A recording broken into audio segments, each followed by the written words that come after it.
Friends of Bindaring are actually quite pleased to just let that slip away because we saw it as quite inadequate. We do still need one.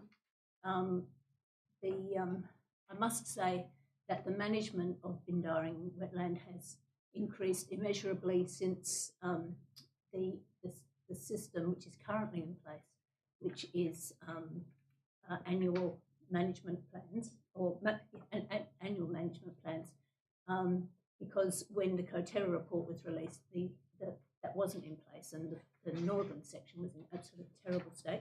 That's now being rectified quite well by that system, but it's not the same as having a management plan. And I think that if you want evidence of that, the sorts of muddles that we've seen ourselves embroiled in this year, where there's been trying to finalise the town planning scheme for A, is the sort of thing that you can tell I need it. Thank you. Excuse me. I got stuck on Tonkin Highway, and so I need to unwind. Sorry, now I've lost my complete thread. But the annual management plans didn't protect us from the sorts of muddles we got into this year with trying to finalise the 4A scheme. And I feel that what we really need to be providing for the future is a sort of a visionary plan that actually talks about where we want to get in the end, recognising that some of the things will be a long time coming and require some, hopefully, in my view, major changes to the layout of the place. But that doesn't have to happen immediately, but we want to leave the vision there for the future. So when do we need this overarching plan?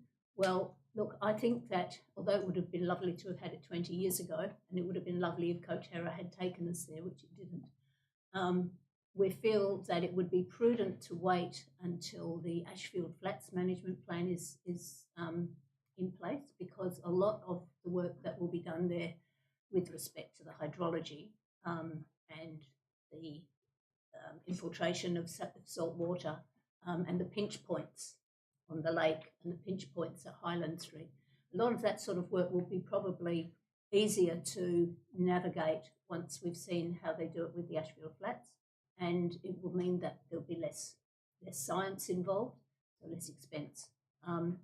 The other thing that I would just like to add is that Coterra report, for all its shortcomings, did provide the foundations for a future plan, and all of that desktop stuff has been done, and so we wouldn't need to do that.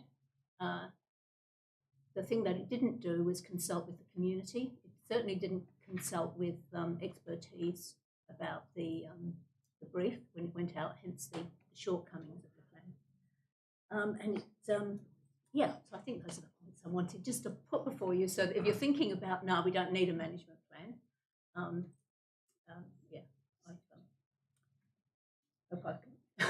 I hope I've convinced you. Yes, thank you very much, Ms. Humphrey. You said that you prefer to have a master plan for the Ashfield Flats completed first before working on one for Bindaring wetland. Yes. Would you think that we might need one for all of those river parts going up to Point Reserve as well? Because aren't they all likely to be affected in that way, by inundation? The difference, I think, between somewhere like Bindaring and, say, Point Reserve in particular, is that it involves tidal levels and saline encroachment.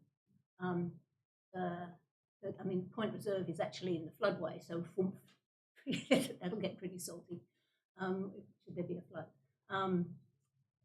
But this business about controlling whether to aim to control the infiltration of salt water and the change in vegetation that inevitably will bring, and where to do it and how to do it, I think there's more in common with Bindaring, particularly that lake and the pinch point at Highland Street, than you see at other reserves. And that's why I think that it would be worth waiting. And the other thing, just I didn't mention, is that with this, with a visionary plan, there is then the possibility of sort of more philanthropic funding. And I'm thinking in particular we could target the Fielman Foundation. Margaret Fielman's family did set up a foundation to fund major community projects, and I have had discussions with some people on the board of that as to the sort of thing that they might be interested in funding, and it was felt that that park, which was in fact designed or recommended to the Rhodes Wall by town of Bassendean by Margaret Fielman, would be in a good position. But it won't just fund the weeding and the trees, you know, in something more substantial. So I have a question here. Councillor Plivka has put up his hand. So Councillor Plivka. Yes, thank you. Are you able to hear me? Yes. I hear me. can hear you. Okay, excellent. In relation to the timing, I hear you say that the preference would be to after the Ashfield Flats master plan. Is the reason for that, do you think there could be some lessons to be learned in that you're talking about your approach with salinity? Obviously, with the Ashfield Flats, we have inundation of increasing frequency given the rising sea levels and the effect of the level of the river at the Ashfield Flats. Are you looking into that to sort of see what strategies might arise, especially in relation to the retreat of the sandfly as their habitat is altered? Are you looking to see from there how we might similarly stage a retreat for the existing vegetation, or to perhaps investigate what alternate vegetation could be put in place? Is that sort of how you see the process unraveling? Yes. Broadly, I think that that's the sort of information that would be fleshed out in the Ashfield Flats plan, and we would see how that might relate to the situation at Bindaring. Did you hear that, Councillor Plivka? Yes, it was an affirmative in, but I have a further question to that, if you don't mind. The Ashfield Flats does have a different tidal inundation, as mentioned by Councillor Plivka, and it also has inundation coming in from multiple points. So I'm wondering if Ashfield Flats is a good guide to go by for Bindaring, which has limited access for inundation. Well, in fact, the thing is that when there was quite a lot of work done at the beginning of the 1990s, which actually installed a weir at the downstream end of the lake, so that that was intended to hold the tidal inundation on the riverside of that weir. Now that weir, it doesn't have any outlets, right? So when we get the large tides that come up, and we've had some instances of that in recent years, where a big tide comes up, goes over the weir into the lake, but can't get out. And so as the water dries up, you end up with a lot more salty water in there, and it sort of gets more intense. And there has been some tree deaths around the upstream end of that lake, which we think are probably as a result of that. So one of the things that we were hoping would be investigated by the Coterra report, which I don't think it adequately was at all, is how to control that, whether to control that, whether just to remove the weir altogether and just let the tide do its thing, whether to have a weir that is removable so that should it get overcome, that you can then open the floodgates and let it out again so it doesn't just sit there and crystallise. And if you're going to do that, whereabouts would you do it? Would you do it where the one is at the moment? Probably not. You'd probably go further up. But I mean, that's the sort of thing that we'd look to others to. So those sorts of things will be information looked at, I would think. We've probably already been looked at in the hydrological work that's been done, but implementing it as a a management plan is another matter.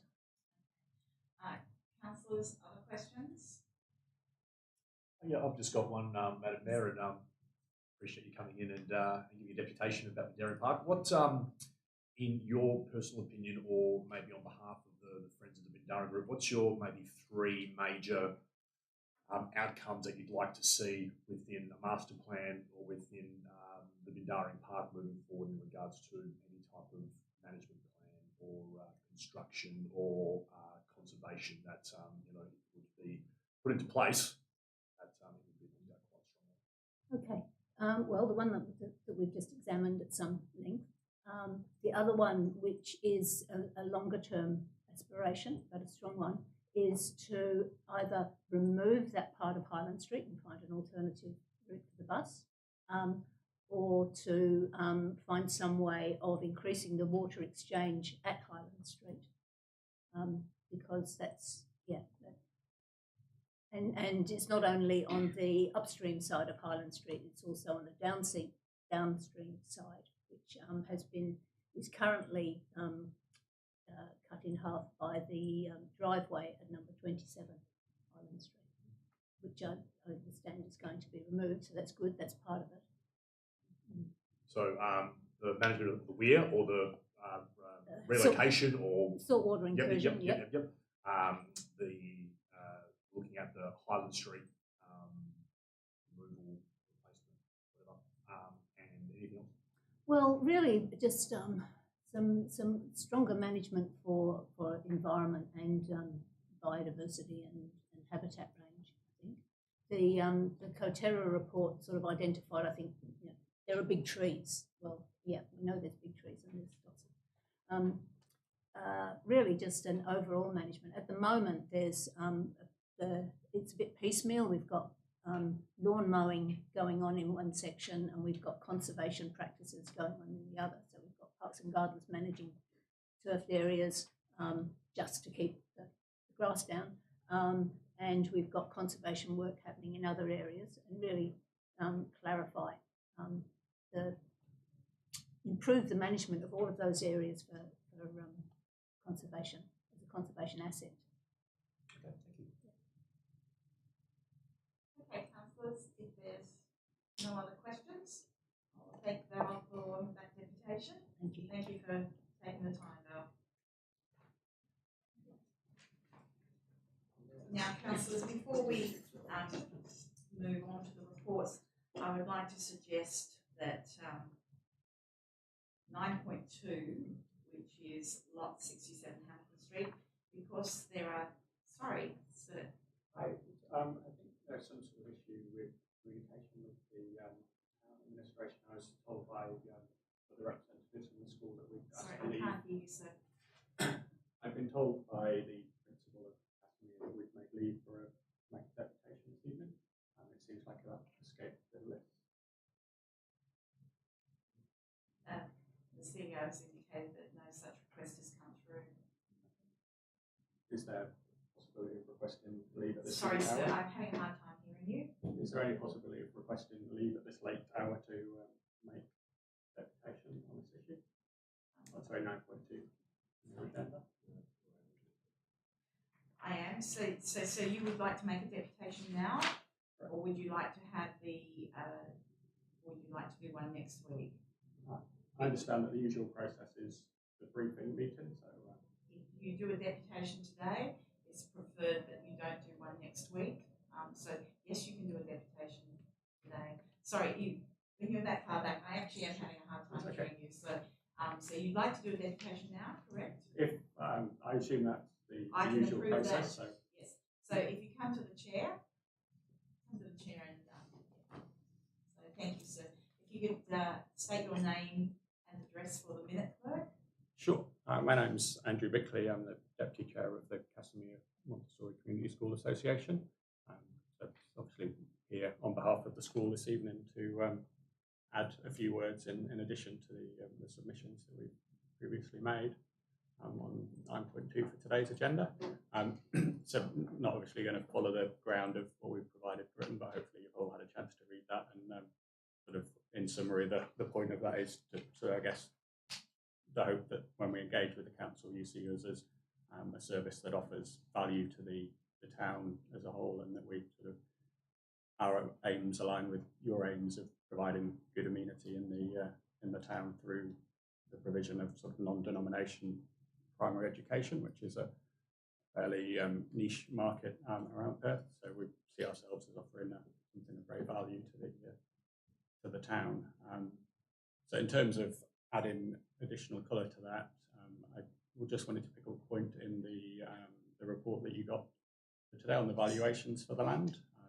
There was some commentary about the school's offer and the value of what we put forward to the town. As far as we saw it, the valuation that we got, the offer was very much within the valuation that we received. The report states that the offer we made was below the valuation we received, which from our point of view, we provided the report to you. We were given a range of valuation, so in terms of the range, our offer was very much in the middle of the two numbers, and the reasons for that are, I guess, partly sort of the price itself has been inflated by the changes to the town scheme, so there's sort of on the ground, on the zoning it has at the moment, the current value is a lot higher than that, because it's obviously you're well on your ways to changing and bringing in the new town centre plan. So we've just felt, in terms of where it's at with the sort of housing market where it is at the moment, where there's quite a lot of uncertainty around, that given the lack of comparable sales in the area, because obviously having a school on it makes the land slightly different in its own way. Somewhere towards the middle of the range that we were provided was an appropriate level for that. So in terms of what the school is hoping, obviously our best case scenario would be that you reject the recommendation and seek to accept the offer, but just to say that the school is looking to sort of engage with the town and have a sensible conversation with you guys that can hopefully benefit all of us, and we can finalise the purchase of the school, which will allow us to grow and help the town further with school provision in a growing town. Thank you. Councillor. Thank you. When you said best case scenario, I was smiling because I thought you were going to say that we'd accept a lower price than you'd offered. So, I just had a couple of questions. So in the report it talks about there's obviously the two lots at the moment the school straddles, so the town's plot and the portion of the BRC that it's currently leasing. Yeah. And if I understand correctly, it sounded like the intention was for the school to seek to lease a portion of the BRC for 21 years. Is that correct understanding? We acknowledge there are a lot of complications around the status of the reserve, and the portion of the site that's owned by the town is obviously a lot more straightforward, that we can have conversations with the council and with the administration and arrange for a purchase of that if that's what everybody decides to do, and we can agree a price. The BIC reserve portion is obviously more complicated because initially you bring the state government into it, which brings a third party, and I'm aware that there's quite a strong feeling within the town of the use of the BIC reserve.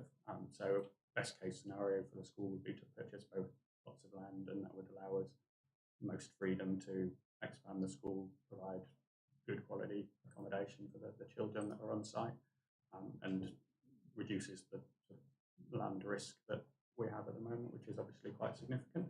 And so acknowledging that purchase may be tricky because of the rezoning and repurposing of the land, the second option would be to secure a long lease on that allows sort of an extension of the current arrangements, in terms of that's of 21 years, I think is the figure we've used, but realistically, as long as we could get a lease on that, that would be the best thing, just to remove our risks in terms of use of land.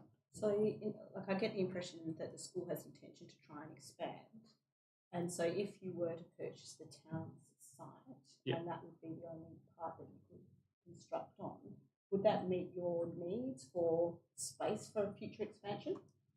Yes, the buildings themselves on the land are in reasonable condition, not any better than that, sadly. So there is the point in the future of the school where buildings will need to be refurbished and upgraded. The ownership of the land and would allow us a bit more flexibility in what we could put on there and the space we could use and how the accommodation fits. Whereas at the moment we've got a mixture of demountables that we brought onto the site, and then the main the front building of the school is part of the land, so obviously doesn't belong to the school as it currently stands. So if we were to own the land, then that would allow us a bit more freedom with how especially we use that front portion of use of space, and then also once we come to upgrade in the rooms at the back, that we have more control over that. And just acknowledging, and I know they're two separate issues, we're talking about the town's owned land at the moment, but the BRC components that have been integrated, they become a little bit interconnected. You've currently got, this lease expires 2023 and then a 5-year extension option on the town's land, is that correct? Madam Mayor, I believe it expires 2022 with a 5-year option to the end of 2027. Yeah, and that's the school's option as well, rather than the town's.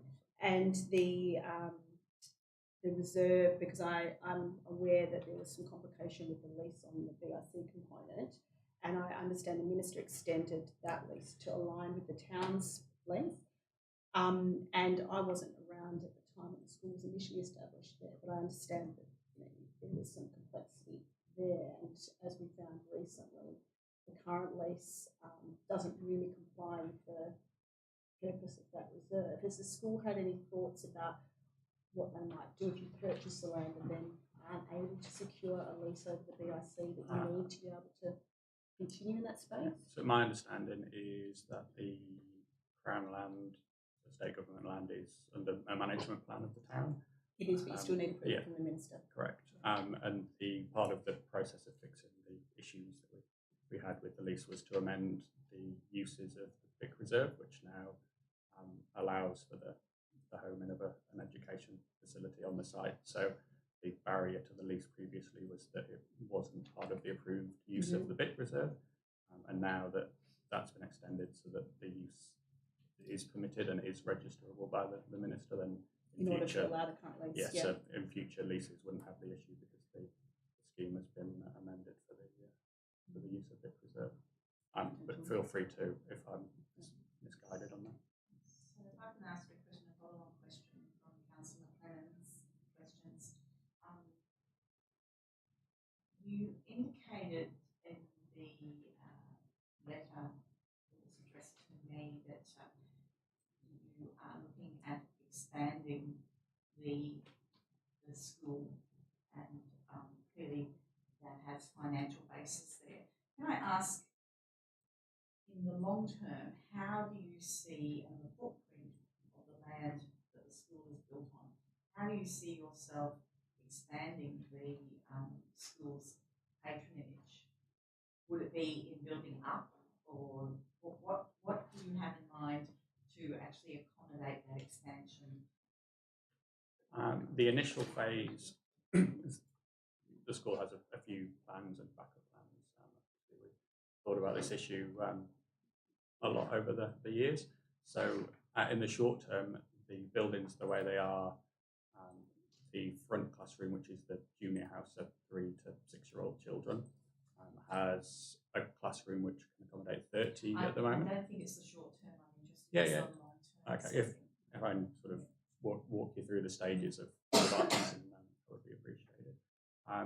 So the initial phase of 30, there's space, there's a kitchen area, a short play area, and then a deck at the front of the school.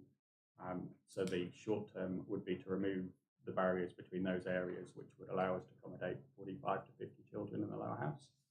So that's a sort of sizable, not great amounts, but 75-80% increase at the lower end of the school, which from a revenue perspective is the main part of the school. There's 30 kids plus a growing wait list of, I think at the moment has sort of 7 or 8 families at that end. So there is a real ability to fill an extra 10, 20, 30 places pretty quickly. And then from there, that then means there's more demand towards the end of the school. So as in Montessori school, the sort of plan is that around 2/3 of children will go the way through. So if we can get 50 children at the house, that means we need 35 kids in the middle section. And again, the back room has some staff accommodation and offices at the side, which allow us to remove walls and increase the children's space there, and repurpose the offices to give us that room. And then longer term from that obviously spills through, and then we'd need to do a similar work to increase the upper house. So in terms of plans, even something quite small like that would take 5 years to work its way through the school. Obviously, the point is to make this growth sustainable, that we're not just allowing a glut of children into the school where we don't have a way to accommodate them properly. The best way for the Montessori education is that the children start from the lower of the school and then go through the school. And then in terms of plans above that, then you're getting into the conversation about building up and replacing the older buildings with dual story accommodation that's more modern and more fit for children. So, Councillor Carr, can you just give me one more Sure. question? So, in the long term, if you are looking at building up and increasing the numbers rather significantly, it would be my assumption that the play area in its existing dimensions would become inadequate, and you would require more play area. Now, correct me if I'm wrong, the status of the reserve was changed to accommodate a lease to allow you to have that play area.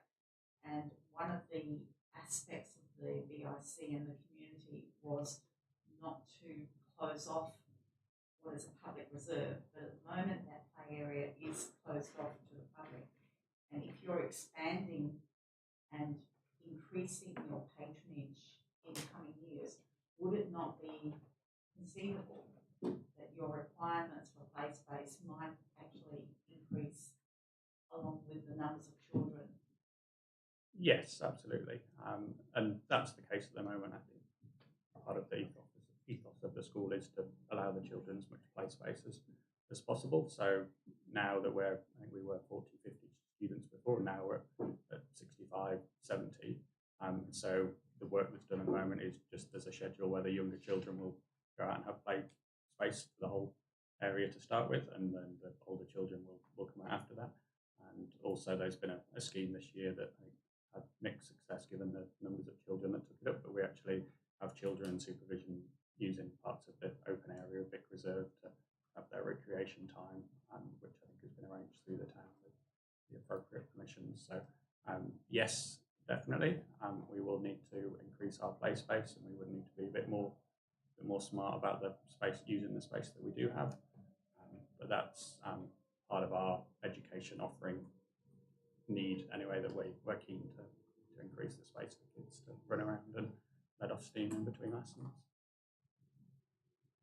Councillor Carter? Thank you, Madam Mayor, but I think you asked the question I was going to.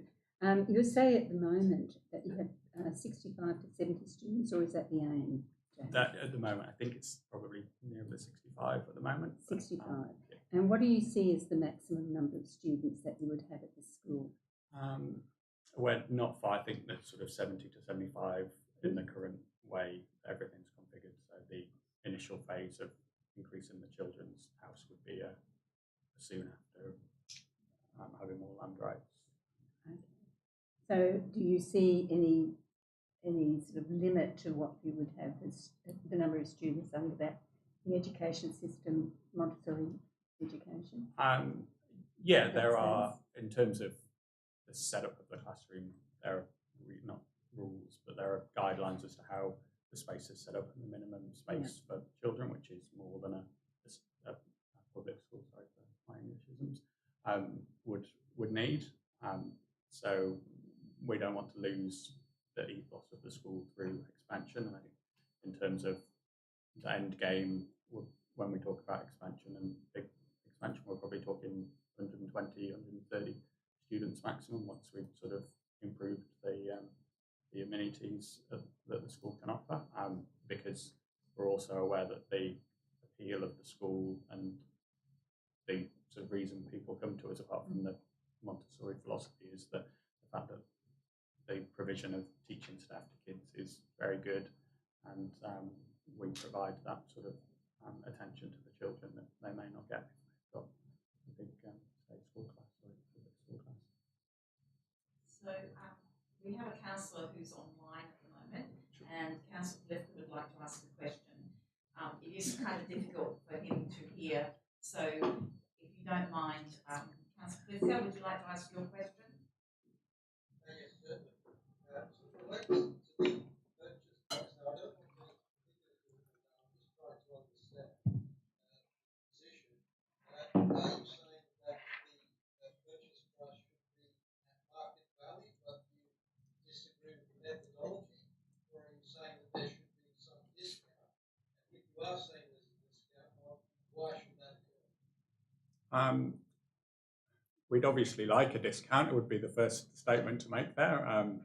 But in terms of the way that we're approaching this is it's not on general sort of commercial property dealing ways, but in terms of the town having a framework that means that it has to do the right thing by ratepayers' funds, and the assets of the town are obviously the assets of the ratepayers, so we're not realistically expecting treatment that would put us sort of in a better position than that.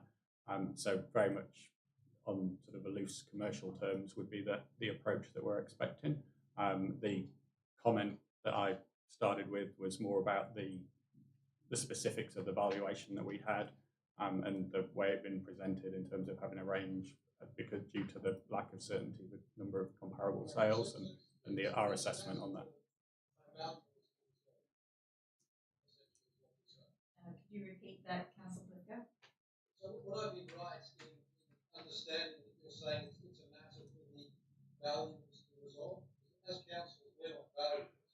So in terms of resolving any issues with the methodology, that would be a matter to be resolved by the valuers who have presented those respective valuations. I think that's probably quite a tricky statement to sort of quantify. From my perspective, I'm not sure property valuation is an exact science where two parties could find an objective way of agreeing a value. I think there is a certain amount of negotiation and interpretation of the data that is provided. Of the report that we had, I think it's 13 or 15 pages in length, which gives a sort of number of carve-outs and sort of limitations of the scope of the valuation. So there's a lot of interpretation in these things. I guess from our point of view, we're trying to be open, honest and transparent with what we've done, why we've done it, and how we've come across it. I think in time, obviously, when you as a council have made a decision next week, we'll probably get a bit more information given the sort of recommendation, the way it's worded. And hopefully at that point then we can, assuming or hoping that your intention would be to entertain a sale on specifics, that then we can agree a price between the two parties at that stage.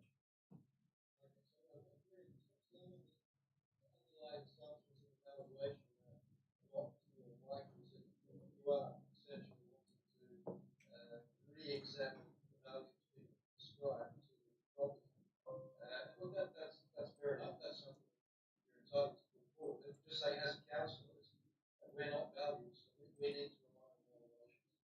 So, just if I can interrupt there, Councillor Flicker, the two valuations clearly the school have got a valuation from a company and have chosen an amount that's within the highest and the lowest parameter, somewhere in between there.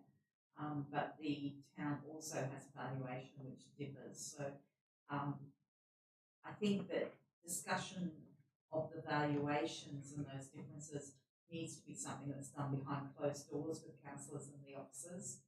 So if you don't mind, I think perhaps we should leave that particular line of questioning there, if you don't mind. I just wanted to understand that the past was, and I think this line of questioning has provided that. Thank you very much, Councillor Flicker. Councillors, are there any other questions? Okay, on that note, we will thank you for your deputation and leave you while we go on to the reports. Thank you very much, and thanks very much for allowing this at the last minute. Thank you. Cheers. Yes, I was going to. So, So, councillors, as I was stating previously, I do want to move 9.2 to the end of all the reports because I believe that with all the confidential attachments, it does need to be something that is discussed behind closed doors. Certainly all my questions relate to the confidential attachments, and having canvassed all of you before the meeting, I believe the same as with all the rest of you. So with that, we will miss out 9.2 as we go through the reports and put that to the end.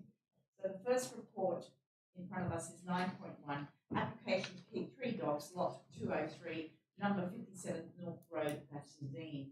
So would the officer like to speak to this one? Thank you, Madam Mayor. So the application's to keep 3 Cocker Spaniels at the subject site. All of the neighbouring property owners have consented to the application being made. It's just noted that the applicant already has all 3 dogs, and at the time of making the application to keep the 3rd dog wasn't registered. The dog has since been registered because the town can't refuse the application if all information is provided at the time of making the application for a registration under the Dog Act.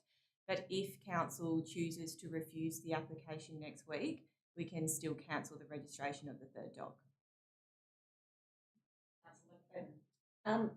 You may have just answered it and I didn't quite understand it fully, but I was just curious why this isn't a matter that staff have delegated off particularly when there is no opposition from any of the neighbouring residents. Through you, Madam Mayor, there's no delegation prescribed in the delegation register to this effect. It is something that we can consider in a future review of the delegations. Are we reviewing the delegations now? We are. It's quite infrequent that we receive the application, so we have drafted some potential wording, but it wasn't ready at the time of preparing the report on the agenda tonight. So next week we could potentially include that, or not that soon? We could. It just seems like something that's quite straightforward that could be dealt with without a report. Thank you. No other questions, councillors? Councillor Flifka, you have your hand up. Do you have a question? Yes, just regarding the delegations. Obviously, these are Cocker Spaniels, so not much of a concern. If they were, I suppose, dogs of a more dangerous variety, would that potentially form the basis of a delegation? Thank you, Madam Mayor. So we have the ability to declare a dog dangerous already under the Dog Act. So there is a prescribed delegation for that. For us to form the view that it's a dangerous dog, we would do routine inspections at the premises, and they would be required to have different standards in terms of the type of collar it needs to wear, etc. But in terms of that process, I know it's a physical Cocker Spaniels is they've got that registered. That is correct. Okay, thank you.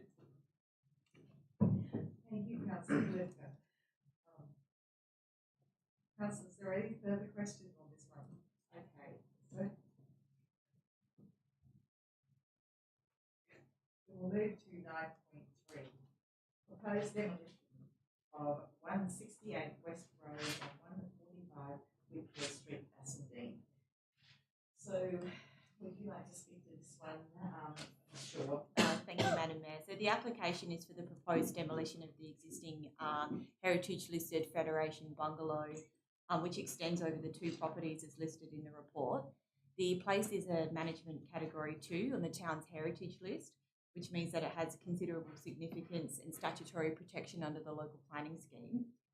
The town assessed the application under the requirements of local planning policy number 4, heritage in character, and formed the view that it was not compliant with the policy on the grounds that it would be a loss of community benefit and that it was not otherwise demonstrated that it was not feasible to restore the property. The town's recommended refusal on that basis, given the place is not considered to be in a state of disrepair and that it adds value to the community. The town can continue to liaise with the executive of the estate in terms of future development applications over this site, both sites, or the future landowner of the adjacent property in terms of flexible requirements for subdivision. Those requirements are provided for under the planning regulations already. So we would just need to see a future proposal from the executive in that respect. I just note as well that the adjacent property at number 170 West Road, that was originally part of the estate, settled yesterday. So that's now with a new owner. But we have received a nomination for a tree preservation order for the jacaranda on that property, which we're currently assessing. Thank you. I'm just conscious that this property was listed in 2018 and then again this year. Did we receive any objections from the property owner or anybody else at the time of that being listed? Madam Mayor, no, we didn't. I just note, obviously, as well that the owner of the property has since passed, and so that may have been the reason that there was no objection, given the letter sent to the owners as part of the review of the local heritage survey would have gone to the owner at the time. Yeah. But 4 years ago, the same owner. Yeah. And I note that the applicant has requested that this decision be made by council, and I imagine that is because they were aware that underneath our policies that the staff would be recommending it to be refused. Yes, thank you, Madam Mayor. So under our delegation for planning applications, where we advise the applicant that it's recommended for refusal under delegation, the applicant has the option of having council consider the application, and this has occurred in this instance. Thank you. Councillor Ames. Thanks, Madam Mayor, and through you to Ms. Shaw. What would be a number of other options that the landowner could take up in regards to us refusing the development application, but then still wanting to do further development on the site? So, there might be a few options, or there might be one option, or there might be no options. So, if we refuse this particular DA, what options are there for the landowner to continue to use the land in, I suppose, today's world? Yeah, thank you, Madam Mayor. So the applicant did put forward an original concept for a subdivision that created a lot at the front of the existing dwelling, which the town wouldn't support, because the town considers that the rose garden that was at the front and the views to the place from West Road form part of the significance of the place. But what we would be prepared to consider is intensification of development and subdivision at 145 Whitfield, which is the property to the rear. Yep. So that would require realignment of the boundary to remove it from the portion that sits across the dwelling at the moment. The outhouse laundry type structure at the back is in a state of disrepair, and so we would have no concerns with that being demolished, given it doesn't add especially to the value of the place. I just note that when it comes to a proposal like that, though, the West Australian Planning Commission would be responsible for determining an application for subdivision approval, including any variation to the minimum and average lot sizes that would otherwise be required under the R20 coding.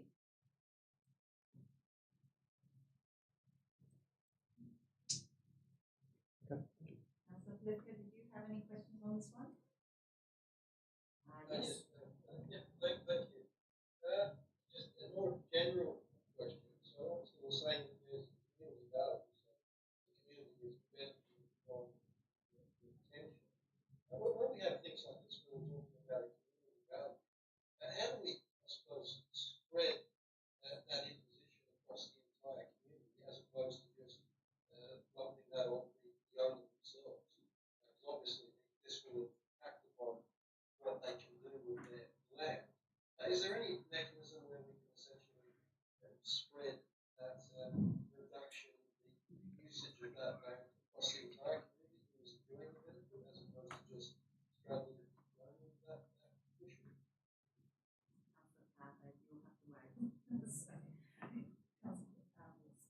Thank you, Madam Mayor. So, I mean, the value of the place is in the heritage building itself and the rose gardens, which is intrinsically linked to the ownership of this particular property.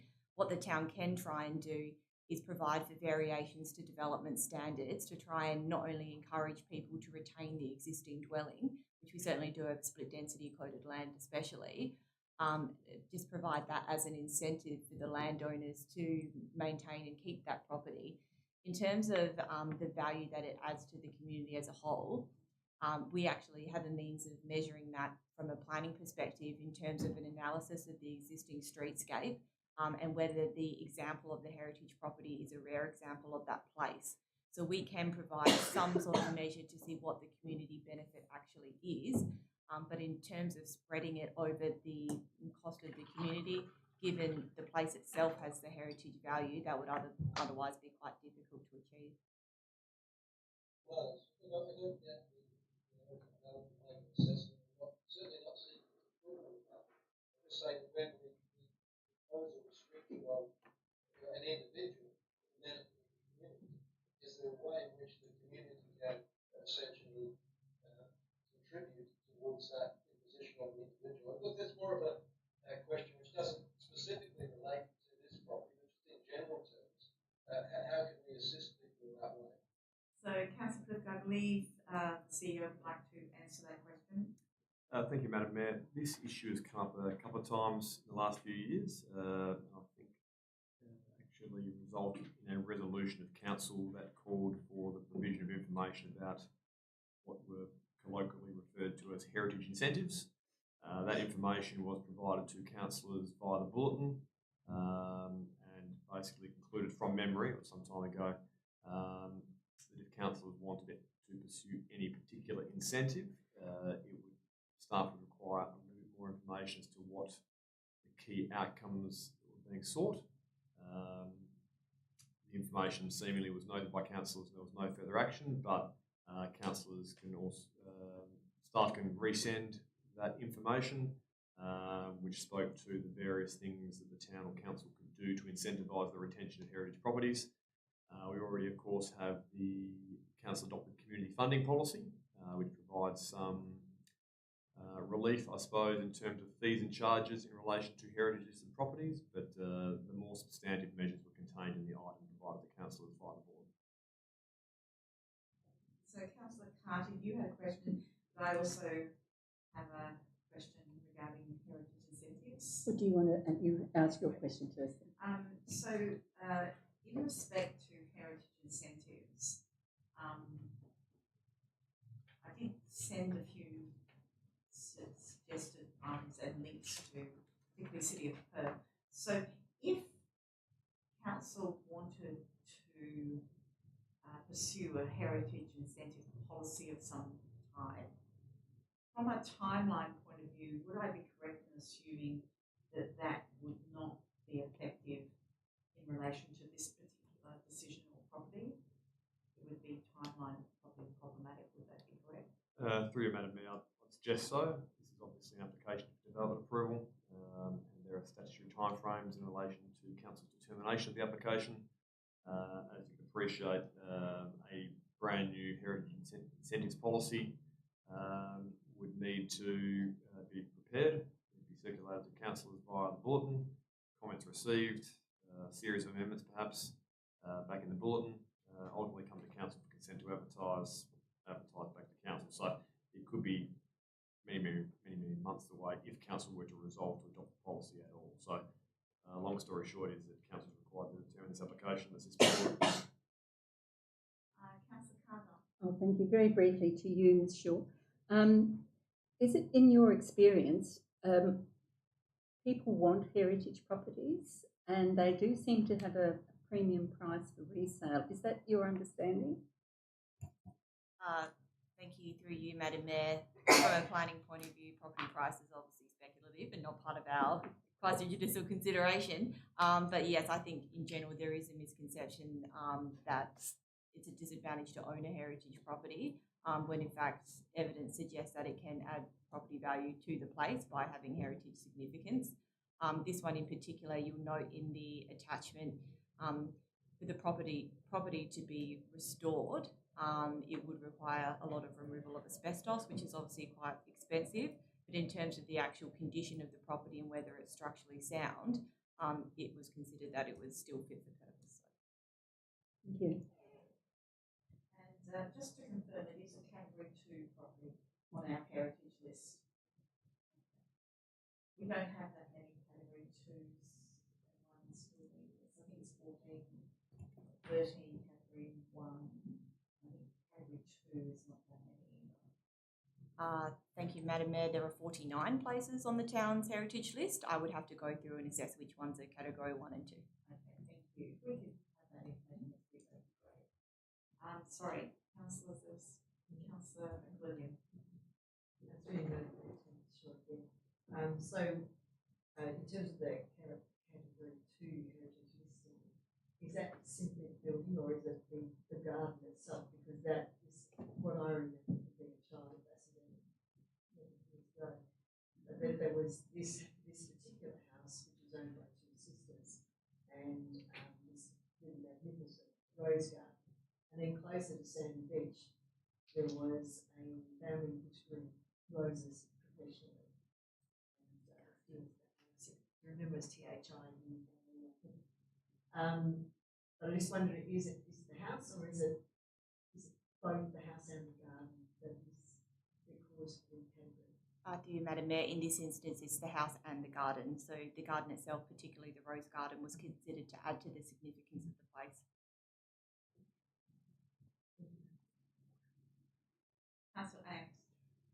Just a final question, but through you, Madam Mayor, to Michelle, would there be any consideration for, and this obviously goes back to, I suppose, architectural designs or the want and need for the landowner to maintain the facade that faces West Road and look at any type of splitting, removal of the rear portion of the house to increase the land size for development application of the rear portion of the block. I know that in some other shires or councils that sometimes the facade is more about the streetscape and maintaining that.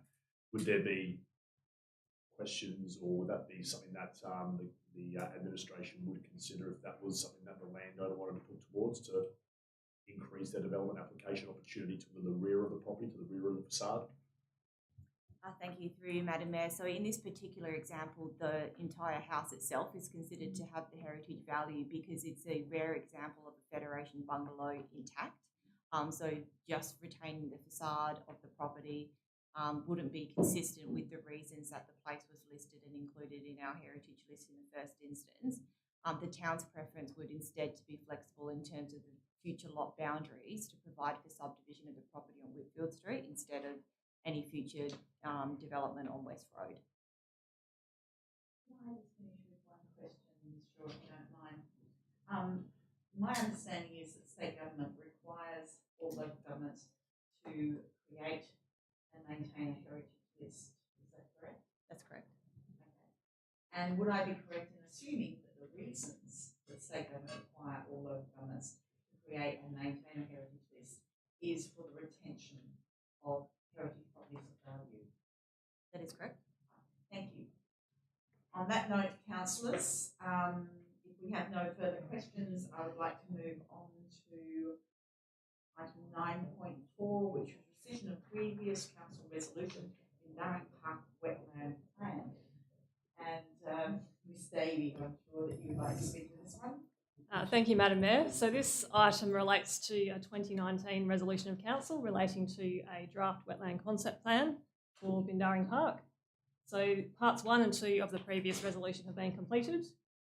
However, parts 3 and 4, which relate to advertising of the draft concept, haven't. Because of the time that's passed and also that this document is no longer considered a priority of council, it's requested that those 2 points of the previous resolution are rescinded. It's also noted that in the future, a Bindaring Park master plan would be planned to be considered as part of the long-term financial plan and also future corporate business plans. And until that's developed, we do have a 10-year management plan. So that looks at general maintenance and environmental restoration. It was developed with consultation with the Friends of Bindaring Wetland. And until a master plan would be developed, we would be following that 10-year management plan. Councillor McLennan. Just acknowledging Ms Humphrey's deputation and her comment on the wording of point 2 of the officer recommendation, where it's asking council to consider it as part of our long-term financial plan and corporate business plans. My interpretation of that is that nothing is set in stone for our long-term financial plans or corporate business plans until such time as council makes a decision on it. I just want to confirm, for the sake of Ms Humphreys, that the intention behind this resolution, if it was passed by council, was that when we do consider as workshops in the development of our long-term financial plan, the staff will present this as one of the things for us to make a decision on, and whether or not the council today chooses to or not is a future event. Through Madam Mayor, precisely. Where the decision before council tonight is to rescind the two components, parts 3 and 4 as advised by Ms Davey. And point 2 is there to simply acknowledge that at some point, as part of some process, it may well be a priority of this council or a subsequent council. Noting the comment made by the community member to seemingly strengthen up part 2 there, I'd probably suggest not doing that and defaulting to the staff recommendation, just simply we would not want to fetter a future council's decision, and the council, as considering this report in isolation, would not be able to make a decision on the broad long-term financial plan or any subsequent corporate business plan without having the rest of the information available to us. So it's certainly recommended that the council note that this will be an item for discussion as part of those long-term financial plan and corporate business plan workshops. But the ultimate decision about where it sits in the priority of things will be a separate decision for the council at a separate time. Yeah, I interpret the question, I might be wrong, as it seeking assurance that won't drop off council's radar, and what I'm hearing you say is that it will be represented to council when we are considering those longer term plans. Through Madam Mayor, correct. That's not to say that this council or the next council or a subsequent council will embed it in the long-term financial plan or any particular version of the corporate business plan, but it will certainly be up for consideration. So I have Councillor Ames first, followed by Councillor Lithgow with questions. Thanks, Madam Mayor, and through you to Ms Davey. You said there's a 10-year management plan in place. Where are we through that within the town in regards to number of years? Through you, Madam Mayor, we are in the second year of the plan, and it is reviewed annually. Councillor Lithgow? Your answer. Just following up from just that last part, referencing the financial plan, corporate business plan, saying that we will have regard to this matter considering those. Can we also indicate, was it appropriate to indicate that the public open? Okay, with that we'll move on to 9.5, review of council policies, waste. And Ms Davies again. Thank you, Madam Mayor. So this item relates to 3 council policies that are overdue for review. They were last reviewed in 2014, so they're quite outdated. The 3 policies are bulk rubbish, green waste pickup, collections publicity policy, the bulk rubbish and green waste pruning pickup service policy, and the placement of roadside litter bins policy. So it's proposed that those 3 are revoked and replaced with a new waste services policy, and that would provide more high-level guidance that would inform decision making. It would also include reference to compassionate waste guidelines, which have previously been adopted by council but not supported through any council policies. There's also a new waste management services practice, which has recently been published on the website, and that provides general information to the community on the types of waste services that are provided to residents and businesses. Thank you, Ms Davies. Councillors. Before we move on, Councillor Lithgow, you're fine with no questions? Okay. So councillors, will move on to 9.6. Sorry, I just had a really quick question. No, that's fine. Just in the policy itself, the point 1 under the policy statement, it says the town of Bassendean collects, processes, recycles and disposes of waste generated within its boundaries. I was just curious, given that there's waste that is generated that we don't deal with, whether that needed to be more specific. Through you, Madam Mayor, we could amend it. It was intended to be limited to waste generated within the boundaries, but we can. Sorry, no, I understand that. I meant more like. Pardon? Sorry. Hazard waste. What type of?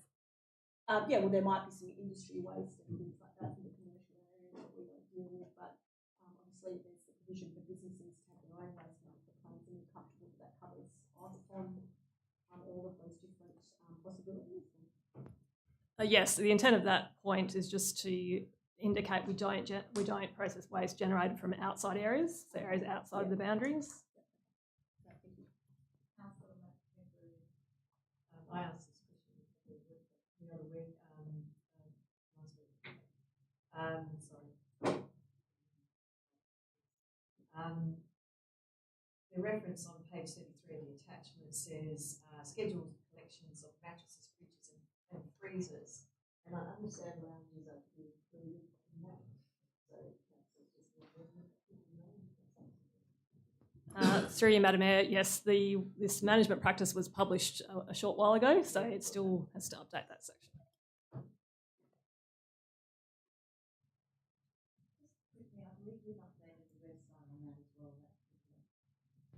Yes, Madam Mayor, it's on the text part of the website. It does now include lounges and couches.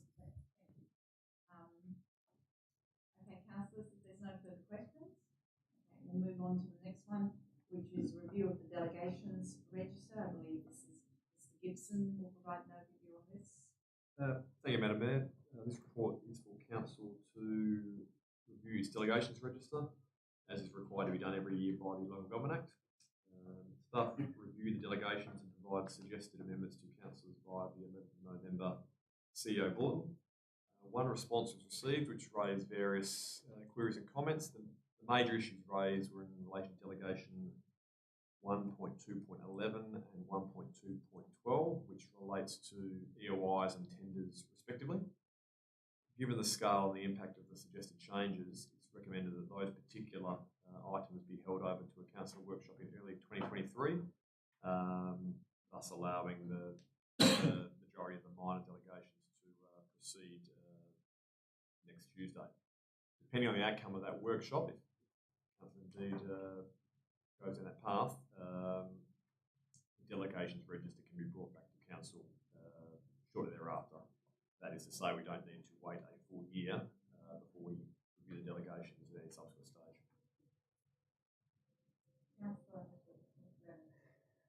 Need to separate us. I just had a query on the bottom of page 29.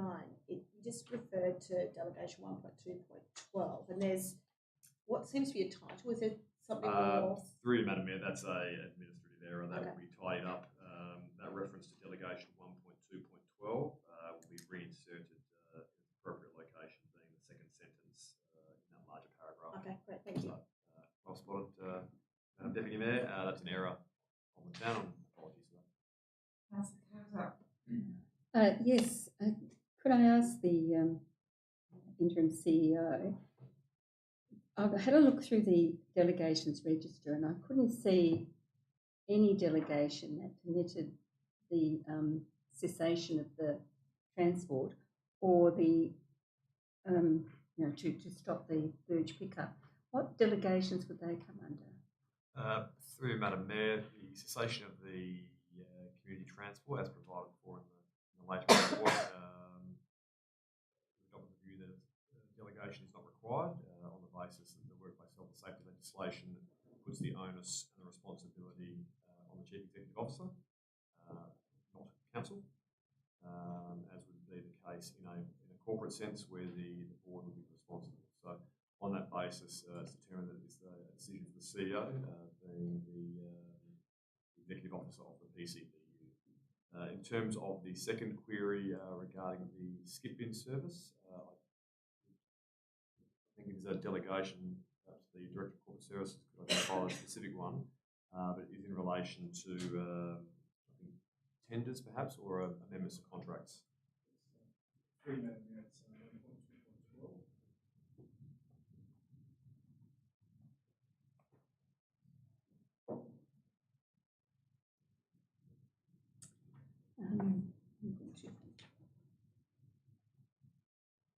I would add, through Madam Mayor, that was one of the delegations that was identified for further discussion at the Council workshop in early 2023. Can I just ask a quick question, if you don't mind, with your indulgence, councillors? If a resolution of council does not contain an amendment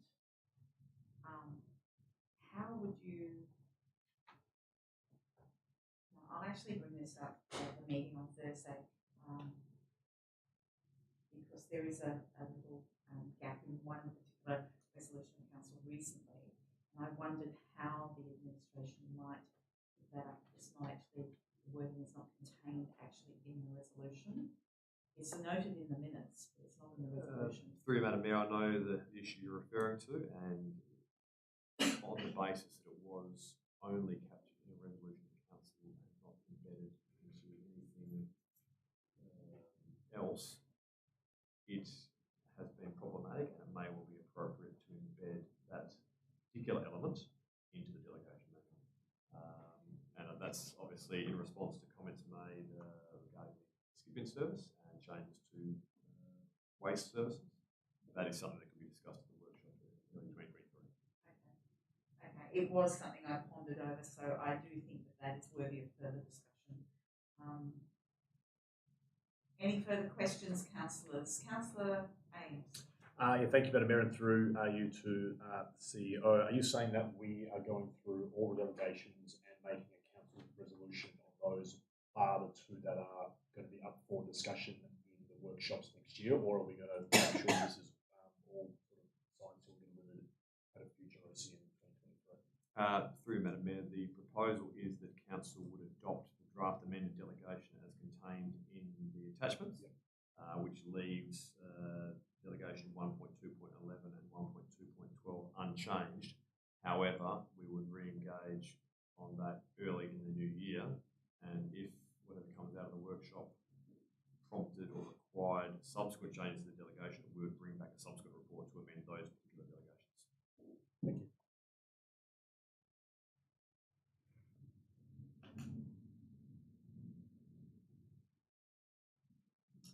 Okay.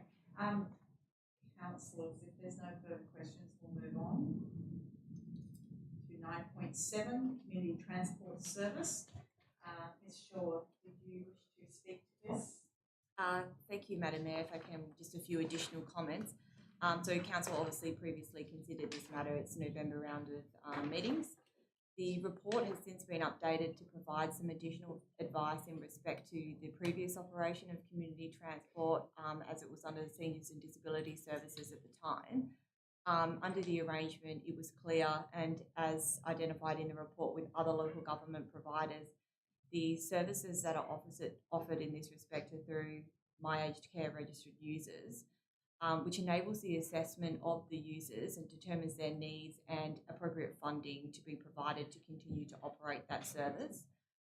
The town's updated the report to reflect the total current users of the service. If you recall in the briefing session commentary from the last meeting, the report showed 90 odd users, and it was actually 44 current users from July 2021 who had used the service. So the town has continued to liaise with those users to advise of the pending decision of council, and also to provide transition to other service providers. The financial consideration section of the report has also been updated to highlight the amount of current users, indicating the average cost per trip for both the frequent and infrequent users of the service. So as previously commented on when it was considered in November, the town does acknowledge that the value provided, especially to the high frequency users of the service. However, on balance, the cost per trip for infrequent users, which makes up the majority of the users of the service, was quite substantial. And so it was just drawn to council's attention the need for ongoing financial sustainability from the town in respect to its services and operations, as it does consider in light of all the services that are provided by the town. So as the CEO has advised just earlier, the service does need to cease in terms of the risk implication measures under the work health and safety legislation in December. So whilst the town does consider that there are more appropriate providers to provide for community transport, and we will continue to recommend that the existing remaining users transition to other services, it is open for council to consider offering the service in future once the risk mitigation measures have been implemented. Councillors, questions? Councillor Carter? Yes, thank you. I'm not too sure who to direct this one to, so I'll do it through you, Madam Mayor. The officer's recommendation What is the, on point 3, what is the town going to actually do to assist users transition to other services and to monitor those if those services are appropriate and adequate? Through you, Madam Mayor, I can answer that question. So it's in terms of the registration process with My Aged Care. So to give you an indication, of the 44 users that we have remaining in terms of the frequent users of the service, 21 have advised us that they already have other alternative support arrangements, whether that be through family or similar, so not through a registered provider. 4 have advised us that it wasn't urgent for them to seek alternative modes of transport. And 12 have already undertaken the assessment and registered with My Aged Care and transitioned to other providers. So that's 37 of the 44 that have either advised us that they have alternative arrangements in place to seek assistance for community transport, or they've already transitioned. So the town's role in this respect was really just to get in contact with all of the users of the service to let them know that we're available to help them set up registration online, to direct them to the different service providers in this space so they can be aware of the choices that they have, and just to continue to provide support and advice. That council's decision was pending on the matter. Yeah, I just had a query. So obviously there's the My Aged Care that you just mentioned, but your report also refers to the St John's Community Transport, which I don't have knowledge of. Is that something that anybody is able to access? Or? Through you, Madam Mayor, yes it is. And is that, are the drivers there, are they staff members or volunteers? Do you know how they operate? Through you, Madam Mayor, they're employed by St John's. The reason that we hadn't highlighted that is because St John's is an independent provider, whereas registration through My Aged Care, you'd be directed to the providers that receive funding directly from the federal government under that program, so minor living and things like that. Whereas St John's, being a direct provider, whilst it is an option for these people to use, it would be slightly more expensive than if they were registered with My Aged Care and use one of those providers. But even if they were registered with My Aged Care, they could still access their services. Councillor Ames. Thanks, Madam Mayor, and through to Ms Shaw. There's been some community chatter that some of our users of the community transport haven't been made aware of what's happening and has happened over the last sort of month within our report here. Are you able to provide to council or any proof that we've actually got legitimate responses that the town has been communicating with all of the users? Yes, through you, Madam Mayor. Yes, I think in terms of some of that commentary, the town has contacted the regular users of the service. So that's anybody that's used the service since July 2021. And in terms of the usage, that ranges from 100 odd trips down to 1. Yep. The town hasn't provided direct consultation or liaise with Hyde Retirement Village or the 55 Plus Association. We've only contacted directly with the users. So, for example, there was one particular user that has been referenced in some emails to council. For the privacy of that client, I won't disclose who that is. We have detailed information on all of the contacts that we've made. That particular person was contacted at 2:29 p.m. on the 25th of the 11th, didn't return the call, but has since returned the call and provided comments to the town. So we do have information on how we have tried to contact all of the existing users. For the most part, I would say the majority of those people have either provided a response to us, letting them know, as previously mentioned in terms of those figures, or despite repeated calls from the town, we just haven't been able to get in contact with them. I would say that for the most part, the ones that we haven't been able to contact have used the service between once and 11 times since July 2021. Fantastic, thanks very much for that. And by what mediums were all users contacted? Obviously, you've got a multitude of different mediums, and we're working with a particular demographic that may only respond to one or two or very few mediums. So was there multiple mediums that were communicated with to these users so that there's a better opportunity that we got some sort of response back? I understand being in business myself, a lot of touch points you still don't get returned back, and until the 11th hour we get some information coming back. So was there a multitude of different mediums and different contacts at different times that the staff were able to get communication to these members? Yes, through you, Madam Mayor. So when the clients register to use the service, they provide a means of variety of contact details. So we've had staff just systematically calling or emailing if emails been provided to try and get in contact with the users of the service. We've also sent letters to a number of registered users, but also obviously acknowledge that given the speed of post, they may not have received it in the time for the last meeting.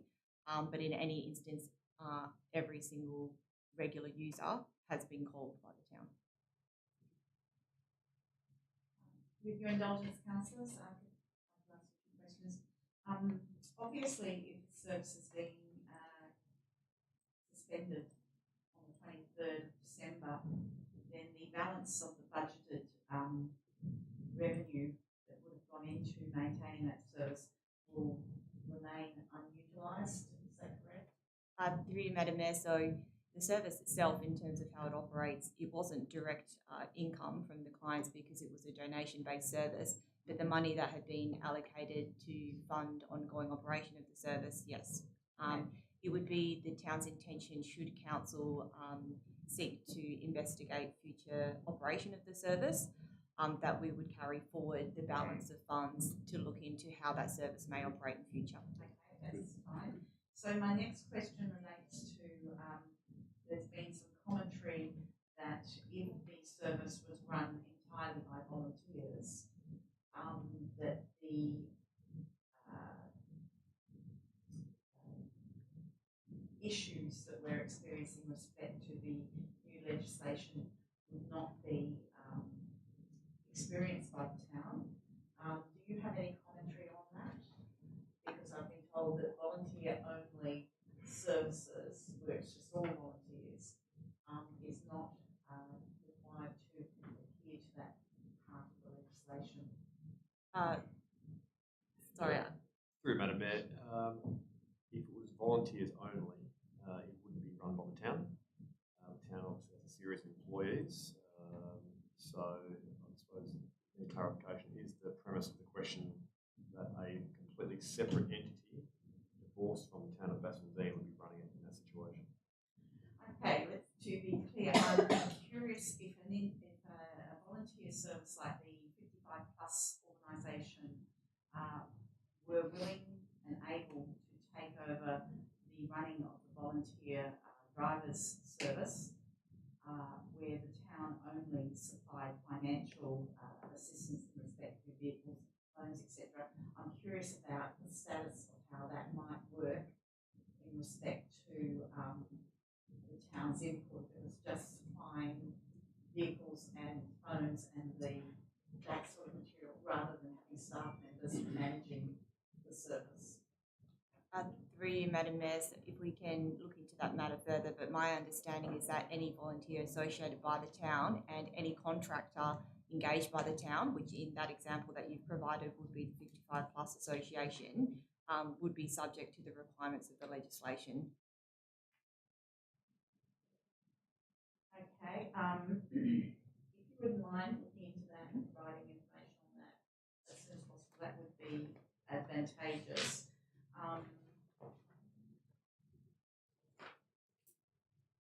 Councillor Lifter, sorry. Councillor Ames, you ask your question and then I'll check with Councillor Lifter. Thanks very much, Madam Mayor. And just looking at the current budget expenditure and also moving forward with risk mitigation items, there's no current budget or listing of any staff costs currently. From my perspective, does that mean there are no current town of Bassendean staff involved with the running of our current community transport at this point in time? Through you, Madam Mayor, we do have community development staff involved in running the operation, but that's absorbed under the separate community development budget as opposed to being itemised towards this particular item, given those staff members are also engaged in operating the volunteer centre more broadly. So if that's the case, there are staff costs for running this. Now we've got some information that are looking into some future budgets, which I think are outlined here at about $37,500. Obviously, there are some additional trainings that's required as per the workplace health and safety they can't be absorbed into different line items within the town as it currently is, because by the looks of things, there are staff costs associated. Would that not be? Would it be not transparent to be able to provide that staffing wage that goes with this particular community transport service for us as councillors to understand that there are actually staff costs involved in running this, which therefore would potentially reduce the future risk mitigation items that are required for the ongoing of this service? If you understand where I'm coming from? Yeah. Thank you. Through you, Madam Mayor, we could apportion the relevant staff time that's associated with assisting the operation and with the volunteers at the moment, and we could provide that advice to council. The specific item that's included in the risk mitigation measure is for an additional part-time employee that would have the relevant qualifications to be able to do an assessment to the officers to address that area of identified risk. So the officers that are currently involved in the service are more to do with not only volunteers services in general, but providing assistance to the community development portfolio or business unit more generally as well. But we can certainly itemise the time towards delivering this service. I think that would be extremely handy for us to be able to receive, which I don't know how much that will reduce the $71,000 total risk mitigation cost moving forward, but thank you very much for that. So sorry, if I can just clarify just on that comment, if you don't mind, Madam Mayor, that would be in addition to the figures that are provided there, because we haven't apportioned the existing staff time to operate the service as part of that. So I have Councillor McLennan. No, my question was, that was my interpretation of what. Okay. Yeah, so I was just clarifying because I didn't think the assumption was correct. So Councillor McWilliam has a question, and then I'm going to ask Councillor Blither if he wants to ask a question. So what I'm looking at here, Madam Mayor, is a guide to work health and safety for volunteers. It's a national document. It's also available in Formal List Australia. And it talks about the duties under the work health and safety laws, organisations and their duties. And it asks the question, does the organisation volunteer for an employee in order to carry out paid work? If the answer is yes, you look at the left-hand side, no, then the answer there is the organisation is a volunteer association made up only of volunteers working together for a community purpose. The organisation and its volunteers are not covered under the WHS Act and therefore do not have work health and safety duties. Although you're not covered by the work health and safety laws, always take care to do what the organisation has given you to do in a safe way as much as you are able. So my question is, and I'm feeling it's already been asked, that if people are volunteering for a volunteer association, whatever that happens to be, if they're doing it through a guides group, they would, according to this document, be not come under the Work Health and Safety Act. Through you, Madam Mayor, I think you may be referring to the Work Health and Safety Act 2011, which is the federal legislation. The Work Health and Safety Act 2020, which is the relevant West Australian legislation, requires the town and all of its employees, including contractors, to comply with the requirements of the legislation. So in terms of whether or not another provider, such as over 55s, solely made up of volunteers, would be subject to it, would depend on the means in which they liaise with the town and how they're engaged by the town. So if they were offering a service and the town contracted them to deliver that service and provided support, whether that be through financial means or equipment and the like, they would be, to my understanding, required to comply with the legislation. Whereas if they were a completely separate entity and the town was not involved as the employer in that respect, then it would not be subject to the legislation. But we can certainly look into that in more detail between now and Tuesday. I would appreciate that. Could I ask that legislation, the link to that be sent to me so I can actually read it? I did start and then didn't finish. So probably, excuse me, probably be as well to look at the explanatory memorandum. Yes. So could both of those be sent through? Councillor Plifka, before we move on, do you have any questions on this item? No questions on the argument. Sorry. Councillor McLaren. Just one more clarifying question. So the report makes reference to several of the local governments that provide a service but only to specific clients that are like Commonwealth Health with the home support packages and NDIS and so on. Is this because all of those people would have been assessed and that's the primary reason why they're providing it just to those individuals? Through you, Madam Mayor, that may be part of it, but also to funding that's provided by the federal government to deliver the service where they are registered users. So they're local governments directly getting that funding. Thank you. Thank you, councillors. So we'll move on to 9.8 youth engagement project. It is unfortunate that Councillor Wilding is not in attendance tonight because she has had conversations with me and has an intense interest in this particular item. So I'm assuming that when that councillor is feeling a little bit better, she may well engage with you by email. Sure, would you like to speak to this item? Thank you. The purpose of the report is to consider the notice of motion that was previously raised by Councillor Wyden with respect to the youth engagement project. The town has liaised with a variety of organisations from a range of backgrounds, including art, sport, Indigenous engagement, and we effectively requested that they provide programs up to the $10,000 that has previously been allocated in the budget towards the project. As you can see in the report on page 48 onwards, it includes a summary of the project details from each organisation for council to consider.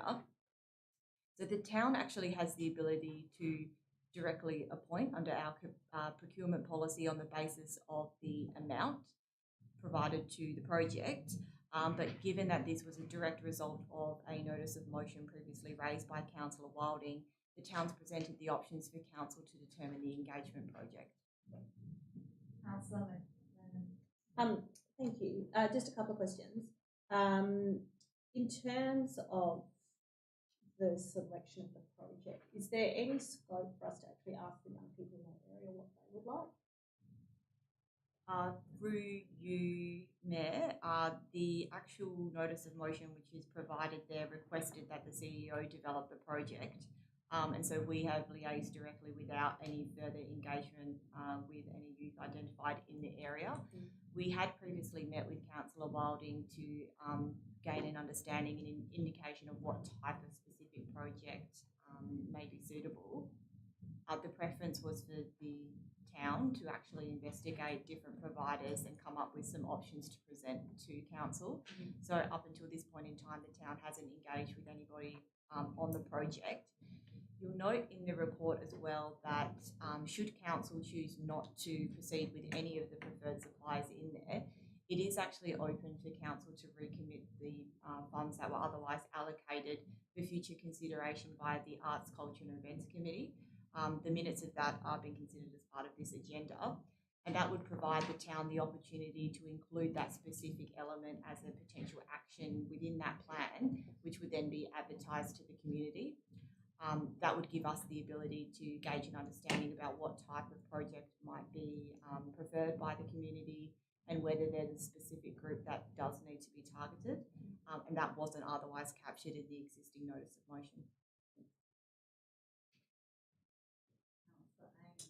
Thank you, Madam Mayor. And this might be to the CEO or to Ms. Shaw, coming and being biased from a sporting background myself. Were there any engagement with any of the local sporting associations? Looking at physical activity, obviously you've got Reside and Movement here, which is one of the personal trainers that operates out of Ashfield Reserve, but you've also got different sporting associations that operate from all of our major reserves. Were there any contact to any of those sporting associations that might be able to put on a program that might obviously accept some funding to expand what they do on different days for different types of cultural groups from a sporting and activity perspective?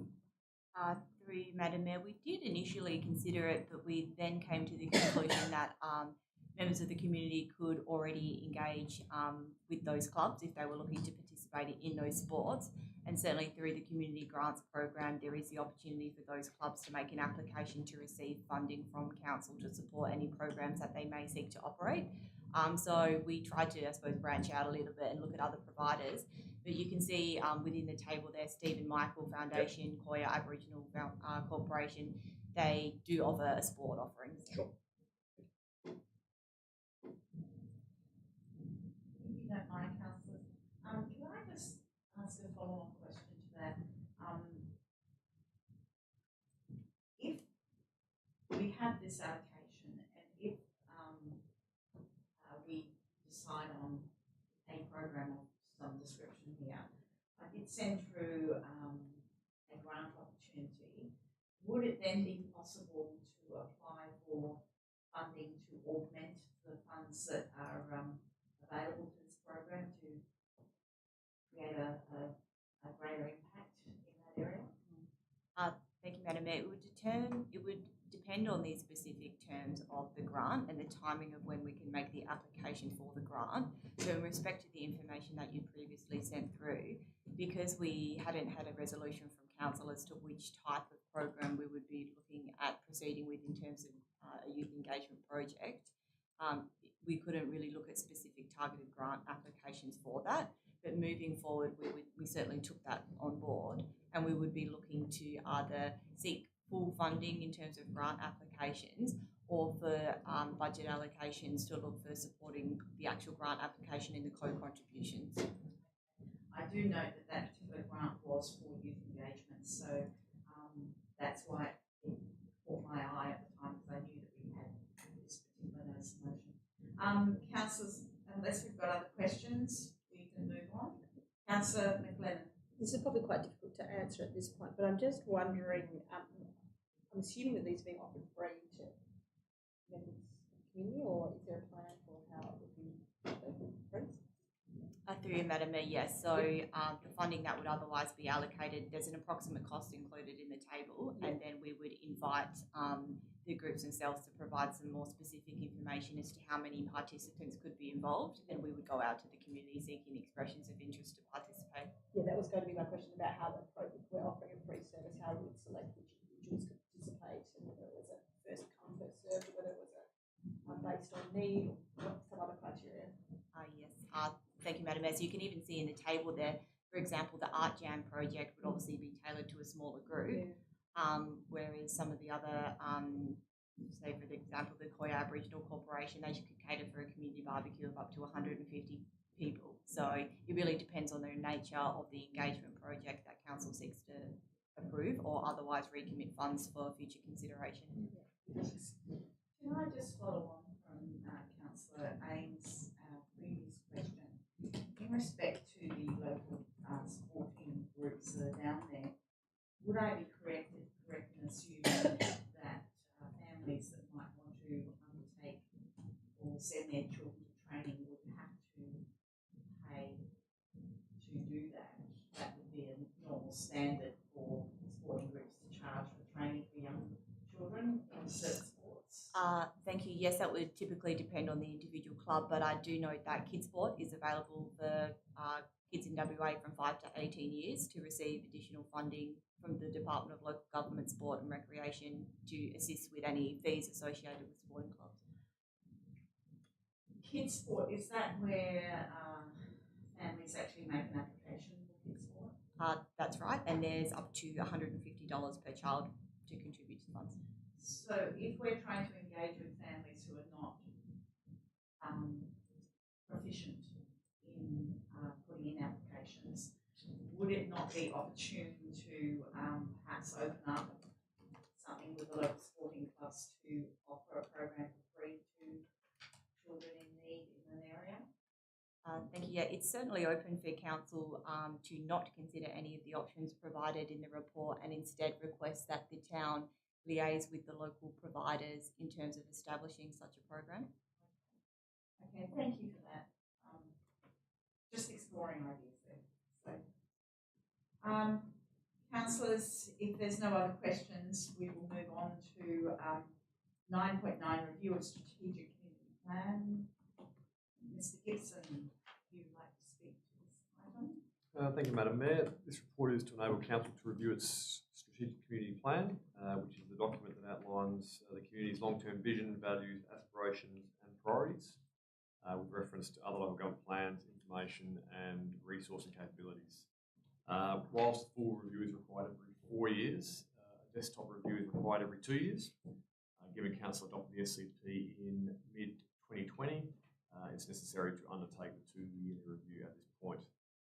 As set out in the report, the current review has been informed by a recent community survey that was undertaken in April and May this year, along with significant engagement with councillors. The proposed amendments are listed on page 52 of the agenda, with the most striking amendments being the consolidation of the priority areas, reducing them from 7 to 3, with the clear acknowledgement that financial sustainability underpins those 3 priority areas.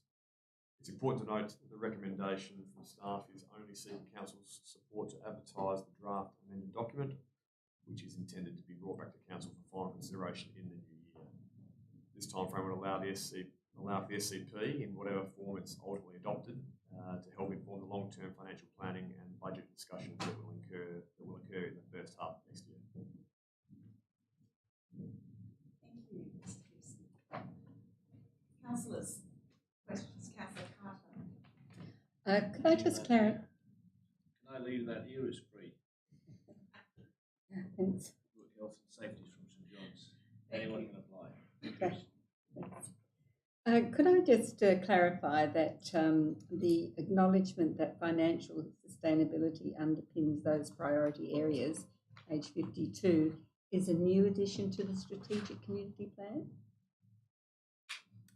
Through Madam Mayor, the way it is set out in the draft amended SCP is certainly an addition.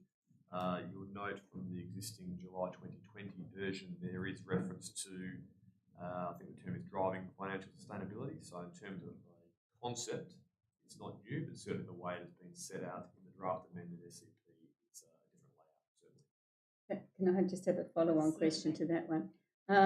As to financial unsustainability, I don't know, perhaps it's a cynic in me, but isn't it a truism that you can make any community service a cost and a liability, and therefore by extension unsustainable and undesirable? To anyone who wants to answer that?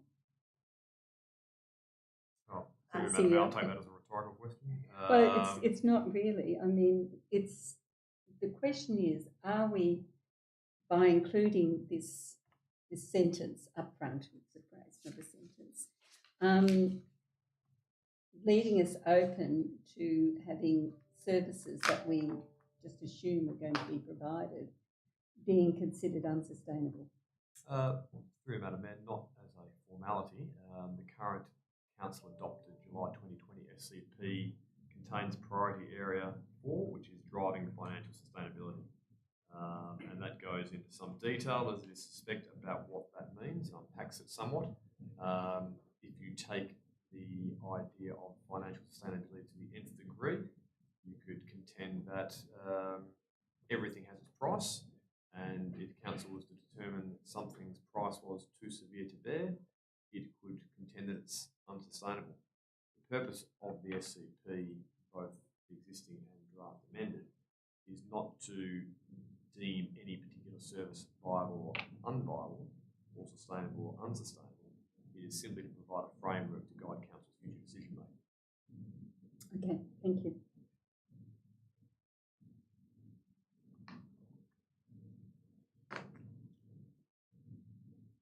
Councillor Fletcher, do you have questions?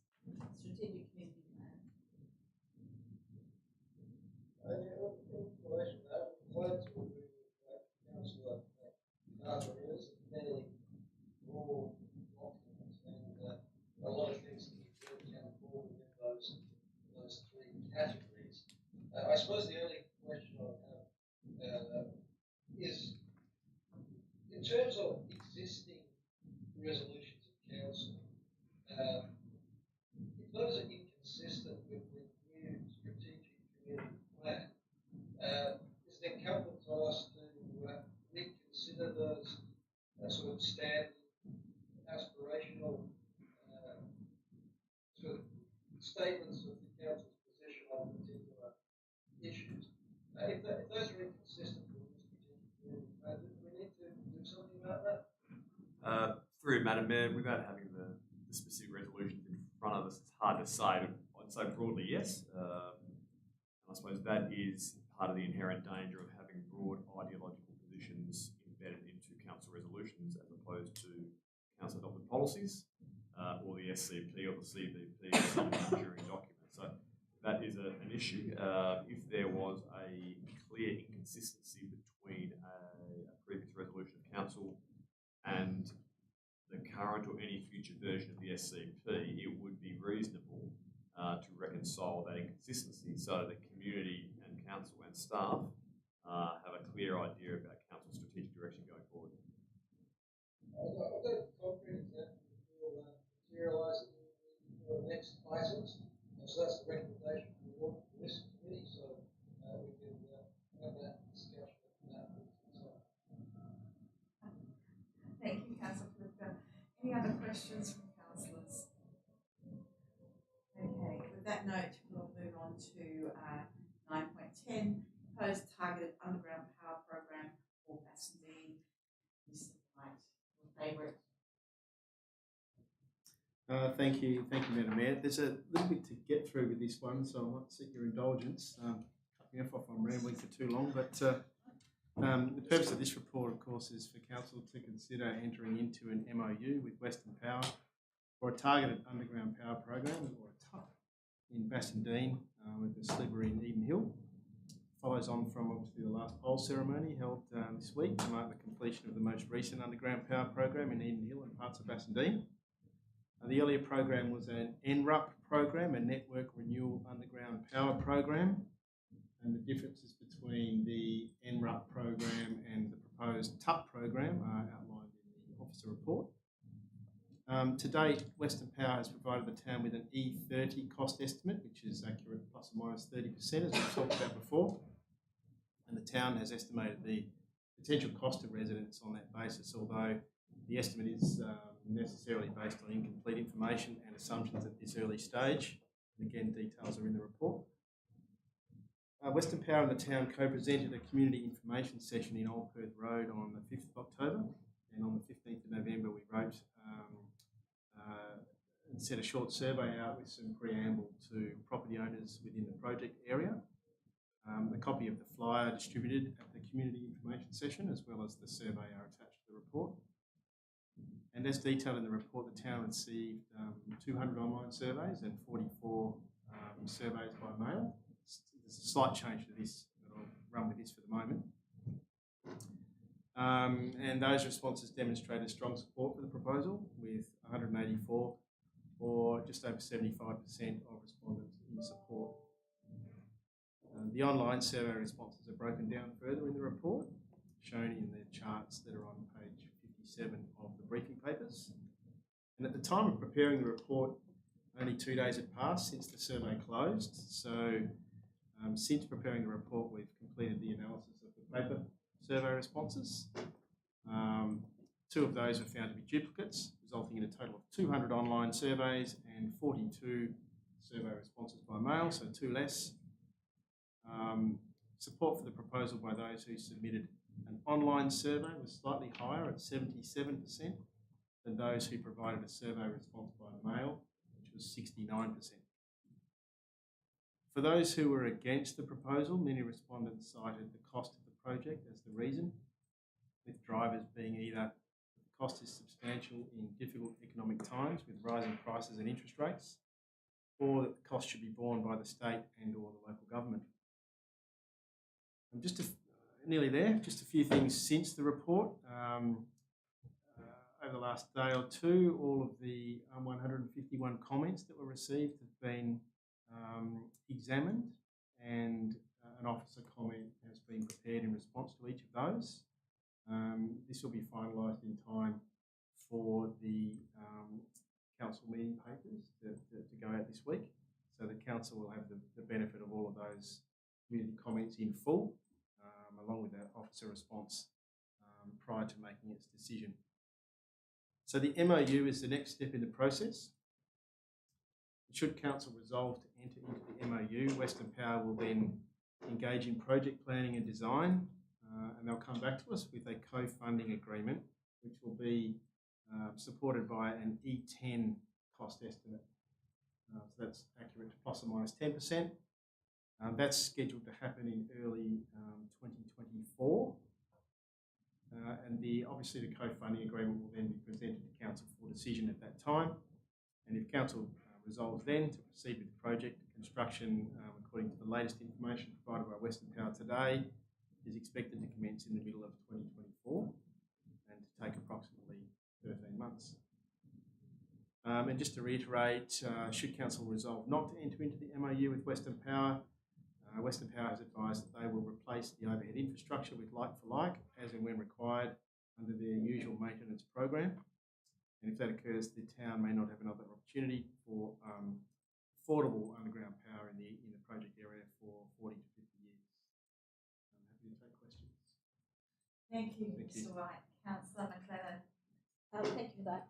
I've been asked a number of times by residents on streets that have their overhead transmission lines that want to be undergrounded, what will happen to them? And I understand that we don't have an answer yet. I'm wondering when we need to make that decision, and in the costings that have been developed, whether it's factored in those residents paying a contribution. Through you, Madam Mayor. So firstly, that was a feature in some of the community responses to the survey. So I have prepared some comments in relation to that material, which you'll see in the next few days. Broadly speaking, I think what we can say now is that is a factor that needs to be taken into account, and I think that's recognised. So when we come to do our financial modelling, I would be pretty confident in saying that among the different options that will be presented to Council will be some type of discount for property owners that are adjacent to high transmission lines that won't be undergrounded, along with other discounts for other various factors that we've talked about before. Do we know what streets that affects? That's just Anthe, I think. That's it. Yeah. And so just one more question. You noted in the report that there's a number of properties that are in the city of Bayswater. Yes. How is that going to work? And have we consulted with them as well? Are they aware of this? Are we managing it, or is City of Bayswater? We haven't got that far yet, through you, Madam Mayor. So the same occurred with the last program within the City of Swan.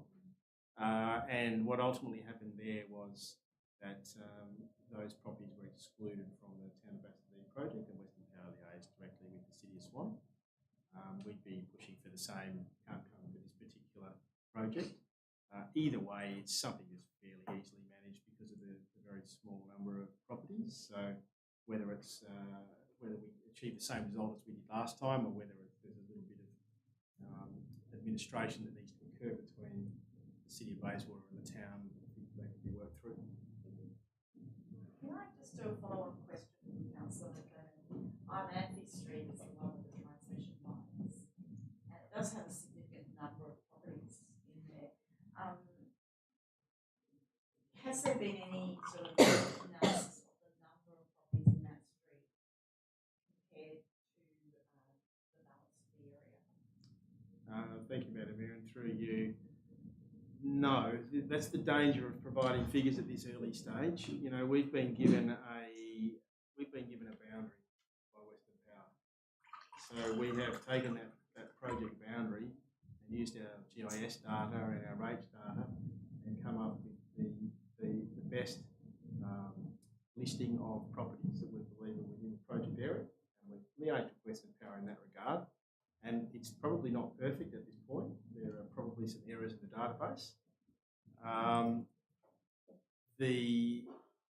We've put out some high-level estimated costings in the survey that went to the community, because it was felt that it was important for the community, I think, in providing their responses to council, to do so in the context of a likely cost, even if it is only a very rough estimate at this point in time. So there are a whole range of things that are going to affect the cost, not only Western Power's costings when they come back to us with an E10, and then subsequently after they've entered into a contract with a firm cost. So there's two further stages to go there.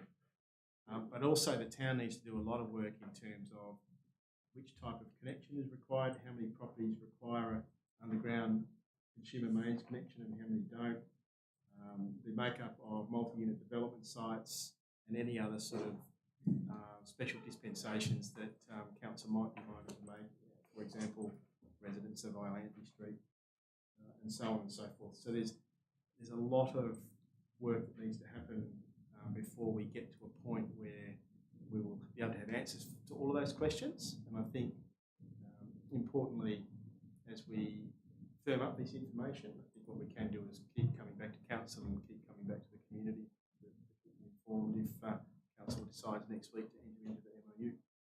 Councillor Ames? Thank you, Madam Mayor, and through to Mr. White. Just want to reinforce that there was a strong level of respondents in support for the overall TUB. Yep. Yes. And there was quite a majority that were looking at payment up front, which obviously is quite handy. Would there be a scenario that those that are willing to pay up front can pay up front, and then those that wanted to enter into a 7 or a 10-year instalment agreement could be done, which then obviously reduces the overall amount that the town has to bear for a period of time? Is that something that I'm in understanding of? Yes, through you, Madam Mayor. That's the proposal I would like to put to council. Ultimately would be to provide a couple of options. So certainly a payment up front option, and at this point we would look to, I'm pretty confident that we will put that to council as an option, and it's likely that in that case, for example, we would also recommend that if somebody was paying up front, then they wouldn't be liable for any interest charge, so they receive an appropriate discount. Right. In terms of a payment over a length of time, it would be our preference. We would make a recommendation to council to pick one. It would be our preference, certainly with the restrictions that we have with our systems. It would be extraordinarily difficult for us to be able to provide perhaps a 7-year and a 10-year option. So I can foresee certainly the administration recommending it to council at the appropriate time an option, but running in conjunction with the payment up front option as well. Oh, yeah, good. So residents would be able to choose whether they go on a payment plan or whether they would just let it go, say, there it is. Yes, and through you, Madam Mayor, yes, but that choice would have to be made in year one. Yes. We wouldn't be able to accommodate sort of changes throughout the period. So the proposal would be to include this as a service charge, which would go out as part of the normal rating process. Therefore, it would be entitled to the 1, 2 or 4 annual instalment payment options that rates pay rates by. Yep. But if you wanted to make a choice to pay up front, I think we would allow payment, we'd recommend allowing payment up front in year one. Over the 4, if required, yes. If required, or some sort of a longer term plan which would then attract interest. Importantly, I think there's been some community responses in terms of whether council is profiting from letting interest or not, and under the Local Government Act, we are required to only collect what we will be actually paying out. So there's no profit component or anything like that for council in terms of any of this project at all, and which includes any sort of interest charge that council might levy. Thank you. I have Councillor Polifka who'd like to ask a question. Yes, I see in the report one of the factors in favour of single no is the increase in the tree canopy. When we're approaching these projects, do we give priority to areas where trees are starting to approach the power lines and might need to be trimmed if we don't get to them sooner rather than later? Because obviously trimming the top of the tree does alter its form and how it will grow going forward. Through you, Madam Mayor, I can start, and Mr. Adams might jump in and correct me if he needs to, I'm sure. But I think ultimately, this project will be driven by Western Power and their contractor. So there's still a while before any work is going to happen. But Western Power would be the ones with their contractor who would schedule the works and conduct it accordingly. I don't think we'd have too much say over that. They would be taking into account their their infrastructure requirements and scheduling it accordingly, I'd imagine. I think that's what happened with the last project. So we do expect some reduction. So, for example, if we had a street, so isolated street which had trees of significance which were in danger, what sort of flexibility do we have for essentially to respond sinking where we are motivated by preserving an array of trees? Councillor Flipper, if you don't mind, I'll jump in there. Western Power do have several different programs. There is a program that I think it's still relevant, where a town can have a certain street or area where the power lines are sunk, but it's usually done at full cost to the town. That there's no subsidy available whatsoever, so that's always been very prohibitive. But I don't know whether that particular program is still available. I read about that a year ago, 2 years ago. So through you, Madam Mayor, so under the RUP program, a local government can approach Western Power with a proposal for undergrounding and work, and so that would be initiated by the local government rather than Western Power, and can work with Western Power on a suitable project area and zone, and Western Power would look at the age of the infrastructure and the remaining useful life and see if you can come up with the best option, the best scenario for a particular project area. But I'd suspect if it was just a street, it would be cost prohibitive. But Mr. Adams might have some more information in terms of the impact on existing trees by this proposed targeted underground power project. Councillor Lithgow? Especially in relation to trees, in particular the peppermint ones, because they don't look so much. Sorry, Mr. Adams. We'll just do a very quick response here, Mr. Adams, if you don't mind. Yes, thanks, Madam Mayor. Happy with that.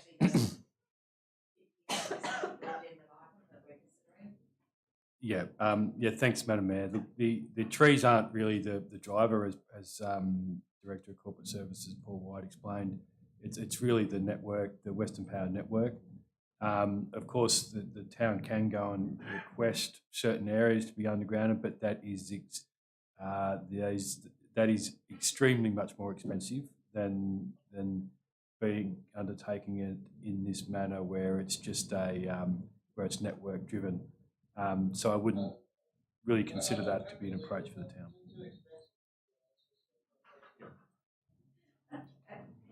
Thank you, Councillor Flipper.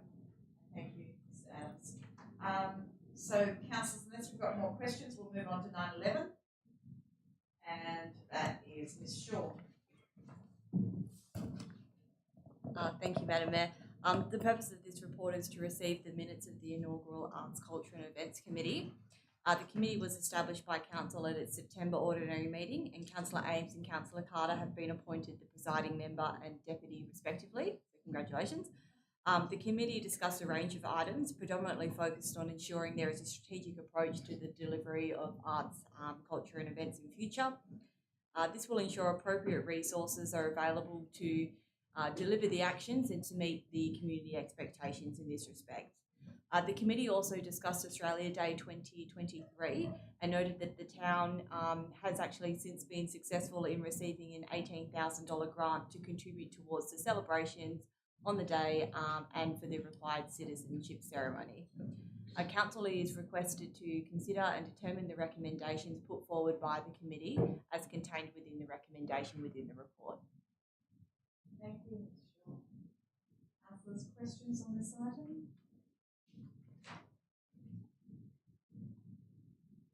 Okay, with that, we'll move on to 9.12, Audit and Governance Committee, and Mr. White. Thank you, Madam Mayor. So the purpose of this report is for Council to receive the report on the meeting of the Audit and Governance Committee on the 30th of November. The items considered by the committee are outlined in the report and detailed in the minutes. Just wanted to touch on two items, if I may. The first being Council's the proposed investment policy. The investment policy was reviewed by the administration because it was up for review, but also primarily give effect to Council's preference for investment in financial institutions that do not invest in or finance the fossil fuel industry. Currently, the policy does not provide sufficient guidance for the administration to properly give effect to Council's preference, while also complying with the objective of the policy to maximise returns. Consequently, the draft amended investment policy proposes inclusion of an interest rate differential subject to a basis points cap to guide those investment decisions. 3 options were provided. There are infinite options, but 3 were provided for the purposes of facilitating discussion at the committee. And the committee chose the middle option, being an interest rate differential of 5% with a cap of 25 basis points. I think it's important, though, to recognise that in doing so, the committee was looking to bring this matter before council and considered that it was a matter that warranted the discussion, obviously, of the whole council.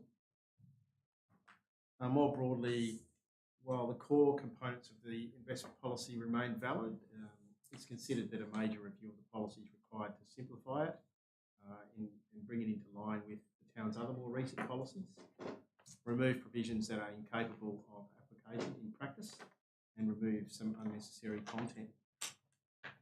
And just briefly, the second matter that I was hoping to touch on was just to bring council's attention to a delay to the audited financial statements. I've touched on this in the bulletin, the CEO bulletin before, but we have experienced some significant delays in the revaluation of the town's assets, which has resulted in the annual audited financial statements not being available for presentation to council this year. While those issues have all been now resolved, the town's auditor, RSM Australia, needs to now undertake their work, and subsequently so does the Auditor General. So what was proposed to the committee and is now being recommended to council is to hold a supplementary meeting of the Audit Governance Committee on the 8th of February to receive the town's annual report, which will incorporate the financial statements, the audited financial statements. This obviously has an impact on the annual meeting of electors as well, which would need to be delayed from early February, where we normally hold it, to probably sometime towards the latter part of March. And the only other thing I wanted to touch on is finally just to note that the minutes of the Audit Committee meeting on the 7th of September, they weren't adopted by the committee, so we're looking to council to adopt those as part of its consideration of this item. It was a bit. Thank you for that, Mr. White. Councillors, Councillor McLennan, the investment policy was in that briefing that Mr. White gave while we were out of the room. And so I don't know, councillors, if you'd like to ask any questions on that item before we move on. I asked my questions at the committee meeting, thank you. Okay, Councillor Plifka, you have a question to ask on this item. Yes, this was what we chatted before in terms of, I suppose, the previous resolution of council, which was, as I understand it, to say that the town wouldn't deposit its funds with financial institutions that deal in any way with organisations that trade in fossil fuels. So that resolution was made, and the current strategic community plan is very pointed towards ensuring that we are as financially prudent as possible. Just in terms of where that sits, is this an example of a policy where going forward we're going to have regard to the strategic community plan? If it is adopted, that we do accept that emphasis on improving the town's financial situation. Is it appropriate for us to be leaving money on the table in furtherance of a goal of essentially punishing financial institutions by not providing them with our patronage? What amounts of money are we talking about? So how much is the town, or how much does the town have the capacity to deposit with one of these organisations? And the 5% or 25 basis points we're foregoing,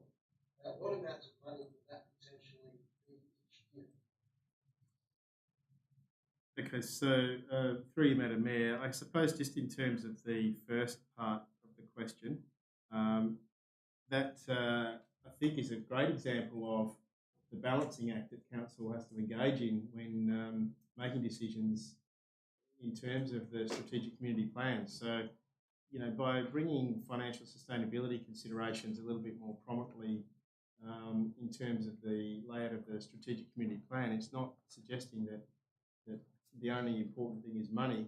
It's suggesting that it is an important factor that needs to be taken into account along with council's other objectives in whatever decision happens to be before it.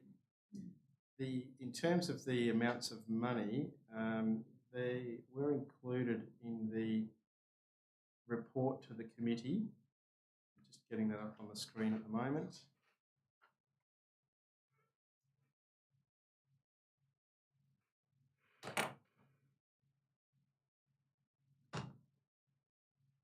In terms of, it's necessarily an estimate.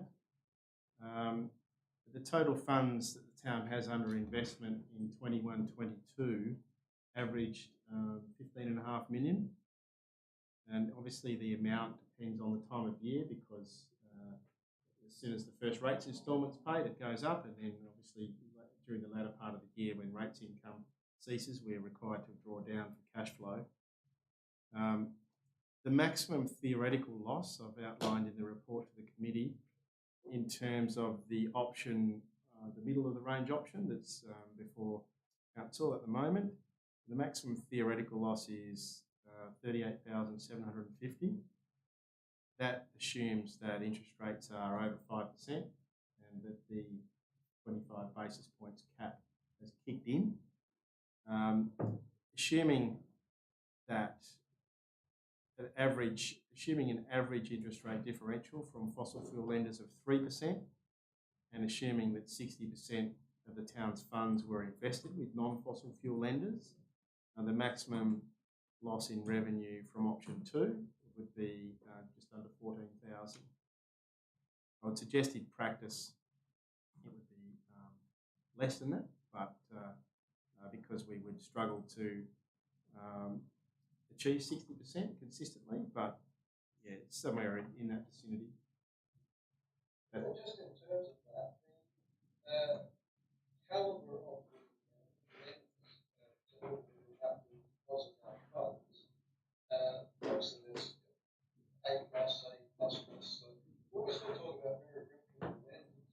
But if we are minded to only bank with organisations that don't also bank with fossil fuel businesses, is there also a slight increase in risk, given that they are slightly lower tier organisations that offer those facilities? Through you, Madam Mayor, there isn't. We haven't proposed any changes to the current restrictions within the investment policy in terms of balance between A1 and A2 related thresholds, or indeed single institution thresholds. So at the moment, the town can obviously invest 100% of its surplus funds in A1 institutions and 60% in A2. And that's not proposed to change. Council may wish to alter that if it so chooses, but the administration considered that was a fair and appropriate balance of risk, given the overall objective of the investment policy is the protection of capital. A higher A2 related percentage would make it a little bit easier for the town to increase its investment in non-fossil fuel lenders. There are some market sort of things at play at the moment with the main A1 rated fossil fuel institution being taken over by a fossil fuel lender shortly, which will make it a bit more difficult for the town. And I think, as the Manager of Finance explained during the Audit Committee meeting, a lot of the A2 institutions don't deal direct with the investor, so the town of Bassendean, And if we were to broaden our horizons, we would need to engage a third-party investment platform to deal with those institutions on a wholesale basis. So, but both of those options are open to council.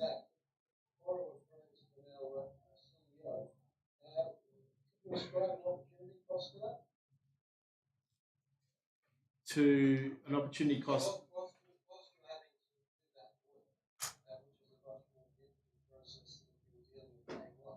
That obviously comes at an expense because that occupies more of the staff's time. So have we included that in that? Through you, Madam Mayor, no, that hasn't been calculated, but you're right, there is an opportunity cost. At the moment, it does take more staff time to try and maximise the town's investments with non-fossil fuel lenders.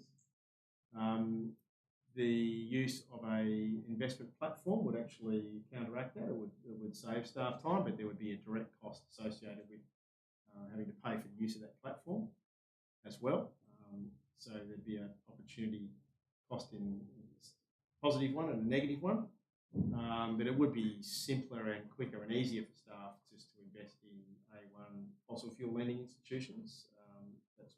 That's true, but those costs are fairly minimal. We don't have a huge number of investments on an annual basis, so at the moment it's just absorbed into the finance officer's duties. Can I just interrupt there, Councillor Lithgow? Oh, no. Okay. Sorry. I just want to ask a thought bubble question. Sorry if this is right out of left field, but here goes. You've mentioned that a platform for investment to organise the investment would save staff time and probably provide an easier avenue towards investing in institutions that currently won't deal with us directly. That's correct? Through you, Madam Mayor, that's correct. So is there any potential, because to me this seems like an ideal opportunity for Walga and other councils to collaborate in having some sort of forum where we can have investment advice through a platform, either organised by Walga, but I think small councils like us, it really is hard going on our own. Now, do you see potential to lobby for some sort of collaboration between local governments so that we can get better investment advice? Because as a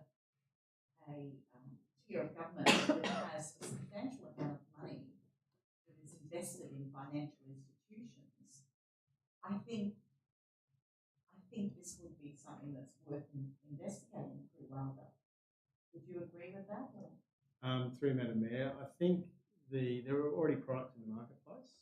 So we have looked at an investment platform before, and it was considered that it was too costly, but that was at a time when interest rates were negligible, so there didn't seem to be much point in paying for a third-party platform when we weren't producing a lot of revenue in terms of interest income. It is worth reconsidering, and we have actually reached out to one, so at the moment to reconsider and see whether it may now be more cost effective. I think for the larger local governments, and most of them, it is cost effective for those local governments to have to use a third-party platform because of the volumes that they have under investments. I'm not sure there'd be much incentive for some of the larger local governments to sort of collaborate, but I think it's not. I know we've used the term advice in the policy, but it's essentially a numbers game. So all a platform will do, all we do is we reach out to all of the banks when we have an investment due, and we ask them what their interest rate is for the particular amount of money for the particular term that we're looking to invest in.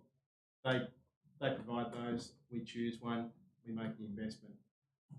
The use of a platform would provide a far broader array of institutions and therefore potentially a bigger spread in the available interest rates on offer. But there's no advice per se, it's just reaching out, providing the data, and then making those decisions. The town will still need to make the investments because obviously we wouldn't be giving control over the town's bank account to a third-party provider and so on. So there's still some involvement required from the town. No, Yep. thank you for clarifying that, because I did think in terms of advice and seeking out those institutions that don't actually deal with, thank you for that. I think just to maybe finish off on that one, Madam Mayor, it's, because of the Local Government Act and the restrictions as to what investments a local government can make, we are largely limited to term deposits and long-term bonds. So there's not, they're fairly straightforward sort of products. Councillors, further questions on this one? Okay, so we will move on to 9.13, which is the RFP provision of pre-printing services. And I believe this might be. It's always a bit, through you, Madam Mayor, it's always a bit confusing when these tenders come to council. No, I have your name. They do come under the banner of corporate services because it's once it's a tender, it is sort of a corporate services process in terms of the procurement policy, but obviously all of the technical work is done by, in this particular case, Mr Adams and his team. So the purpose of this report is just to present the council a summary of the tenders that we have received for the provision of tree pruning services for the town. The procurement process and the tender evaluation is detailed in the confidential report attached to the officer report, and it's recommended that council accepts the offer submitted by Radiant Nominees Proprietary Limited, trading as Trees Need Tree Surgeons, to provide the tree pruning services for the town of Bassendean as specified in request for tender 2 of 2022 for a period of 3 years at the schedule of rates submitted. So I'm happy to take any questions on the tender process, and I'm sure Mr Adams can answer any technical questions about the actual contract itself and the services to be provided. Councillor Ames. Thank you, and to either Mr Adams or Mr White. Only two businesses raised their hand to put a tender in? 3, Madam Mayor, yes, that's correct. We have 2 responses to the tender. Further questions, councillors? Just to be clear, there was seemed to be quite a significant difference once considered qualitative elements. Yes. I don't know what my question is, but are there elements that were of concern when you assess it, because there seem to be quite significant differences there? Or what, can you help us to understand what the differences were between the two? 3, Madam Mayor, I can talk about the process and how it works, and I'm sure Mr Adams can talk about the differences. But in terms of the process, and I think this is a good illustration of what the town's procurement policy is designed to do, is that prior to a tender being released or any request for quote, the evaluation panel determines a qualitative threshold. In this case, it was 70%. So when the evaluation panel conduct their evaluation, they do so in the absence of any price information. They're not provided with that. So they're looking purely on qualitative factors and how well the tenderer meets those qualitative factors that have been specified in the tender docs. And they arrive at a scoring matrix, and it comes out with a percentage. All tenderers who meet that predetermined percentage then progress towards stage 2 of the evaluation, which is the price assessment. Once you get to that point, it's generally the lowest tender is recommended for the contract, because what we're saying is that if tenderers meet that predetermined qualitative threshold, then they can do the job to the satisfaction of the town, and therefore from then on it's essentially cheapest wins, all things being equal. And the reason for that is because the process is designed to make sure that we get the best value for money, not necessarily pay the most for the best service. So that's how it sort of meshes together and works, and that's how it's worked in this particular case. And I might just throw over to Mr Adams to talk about the actual reasons for the qualitative difference, if you don't mind, Phil. Yeah, thanks. Sorry,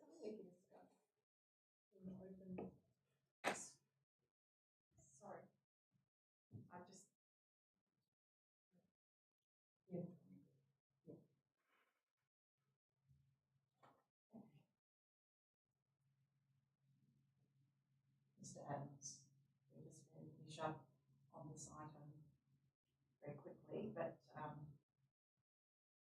clearly we can't talk about anything that's in the confidential part of the document.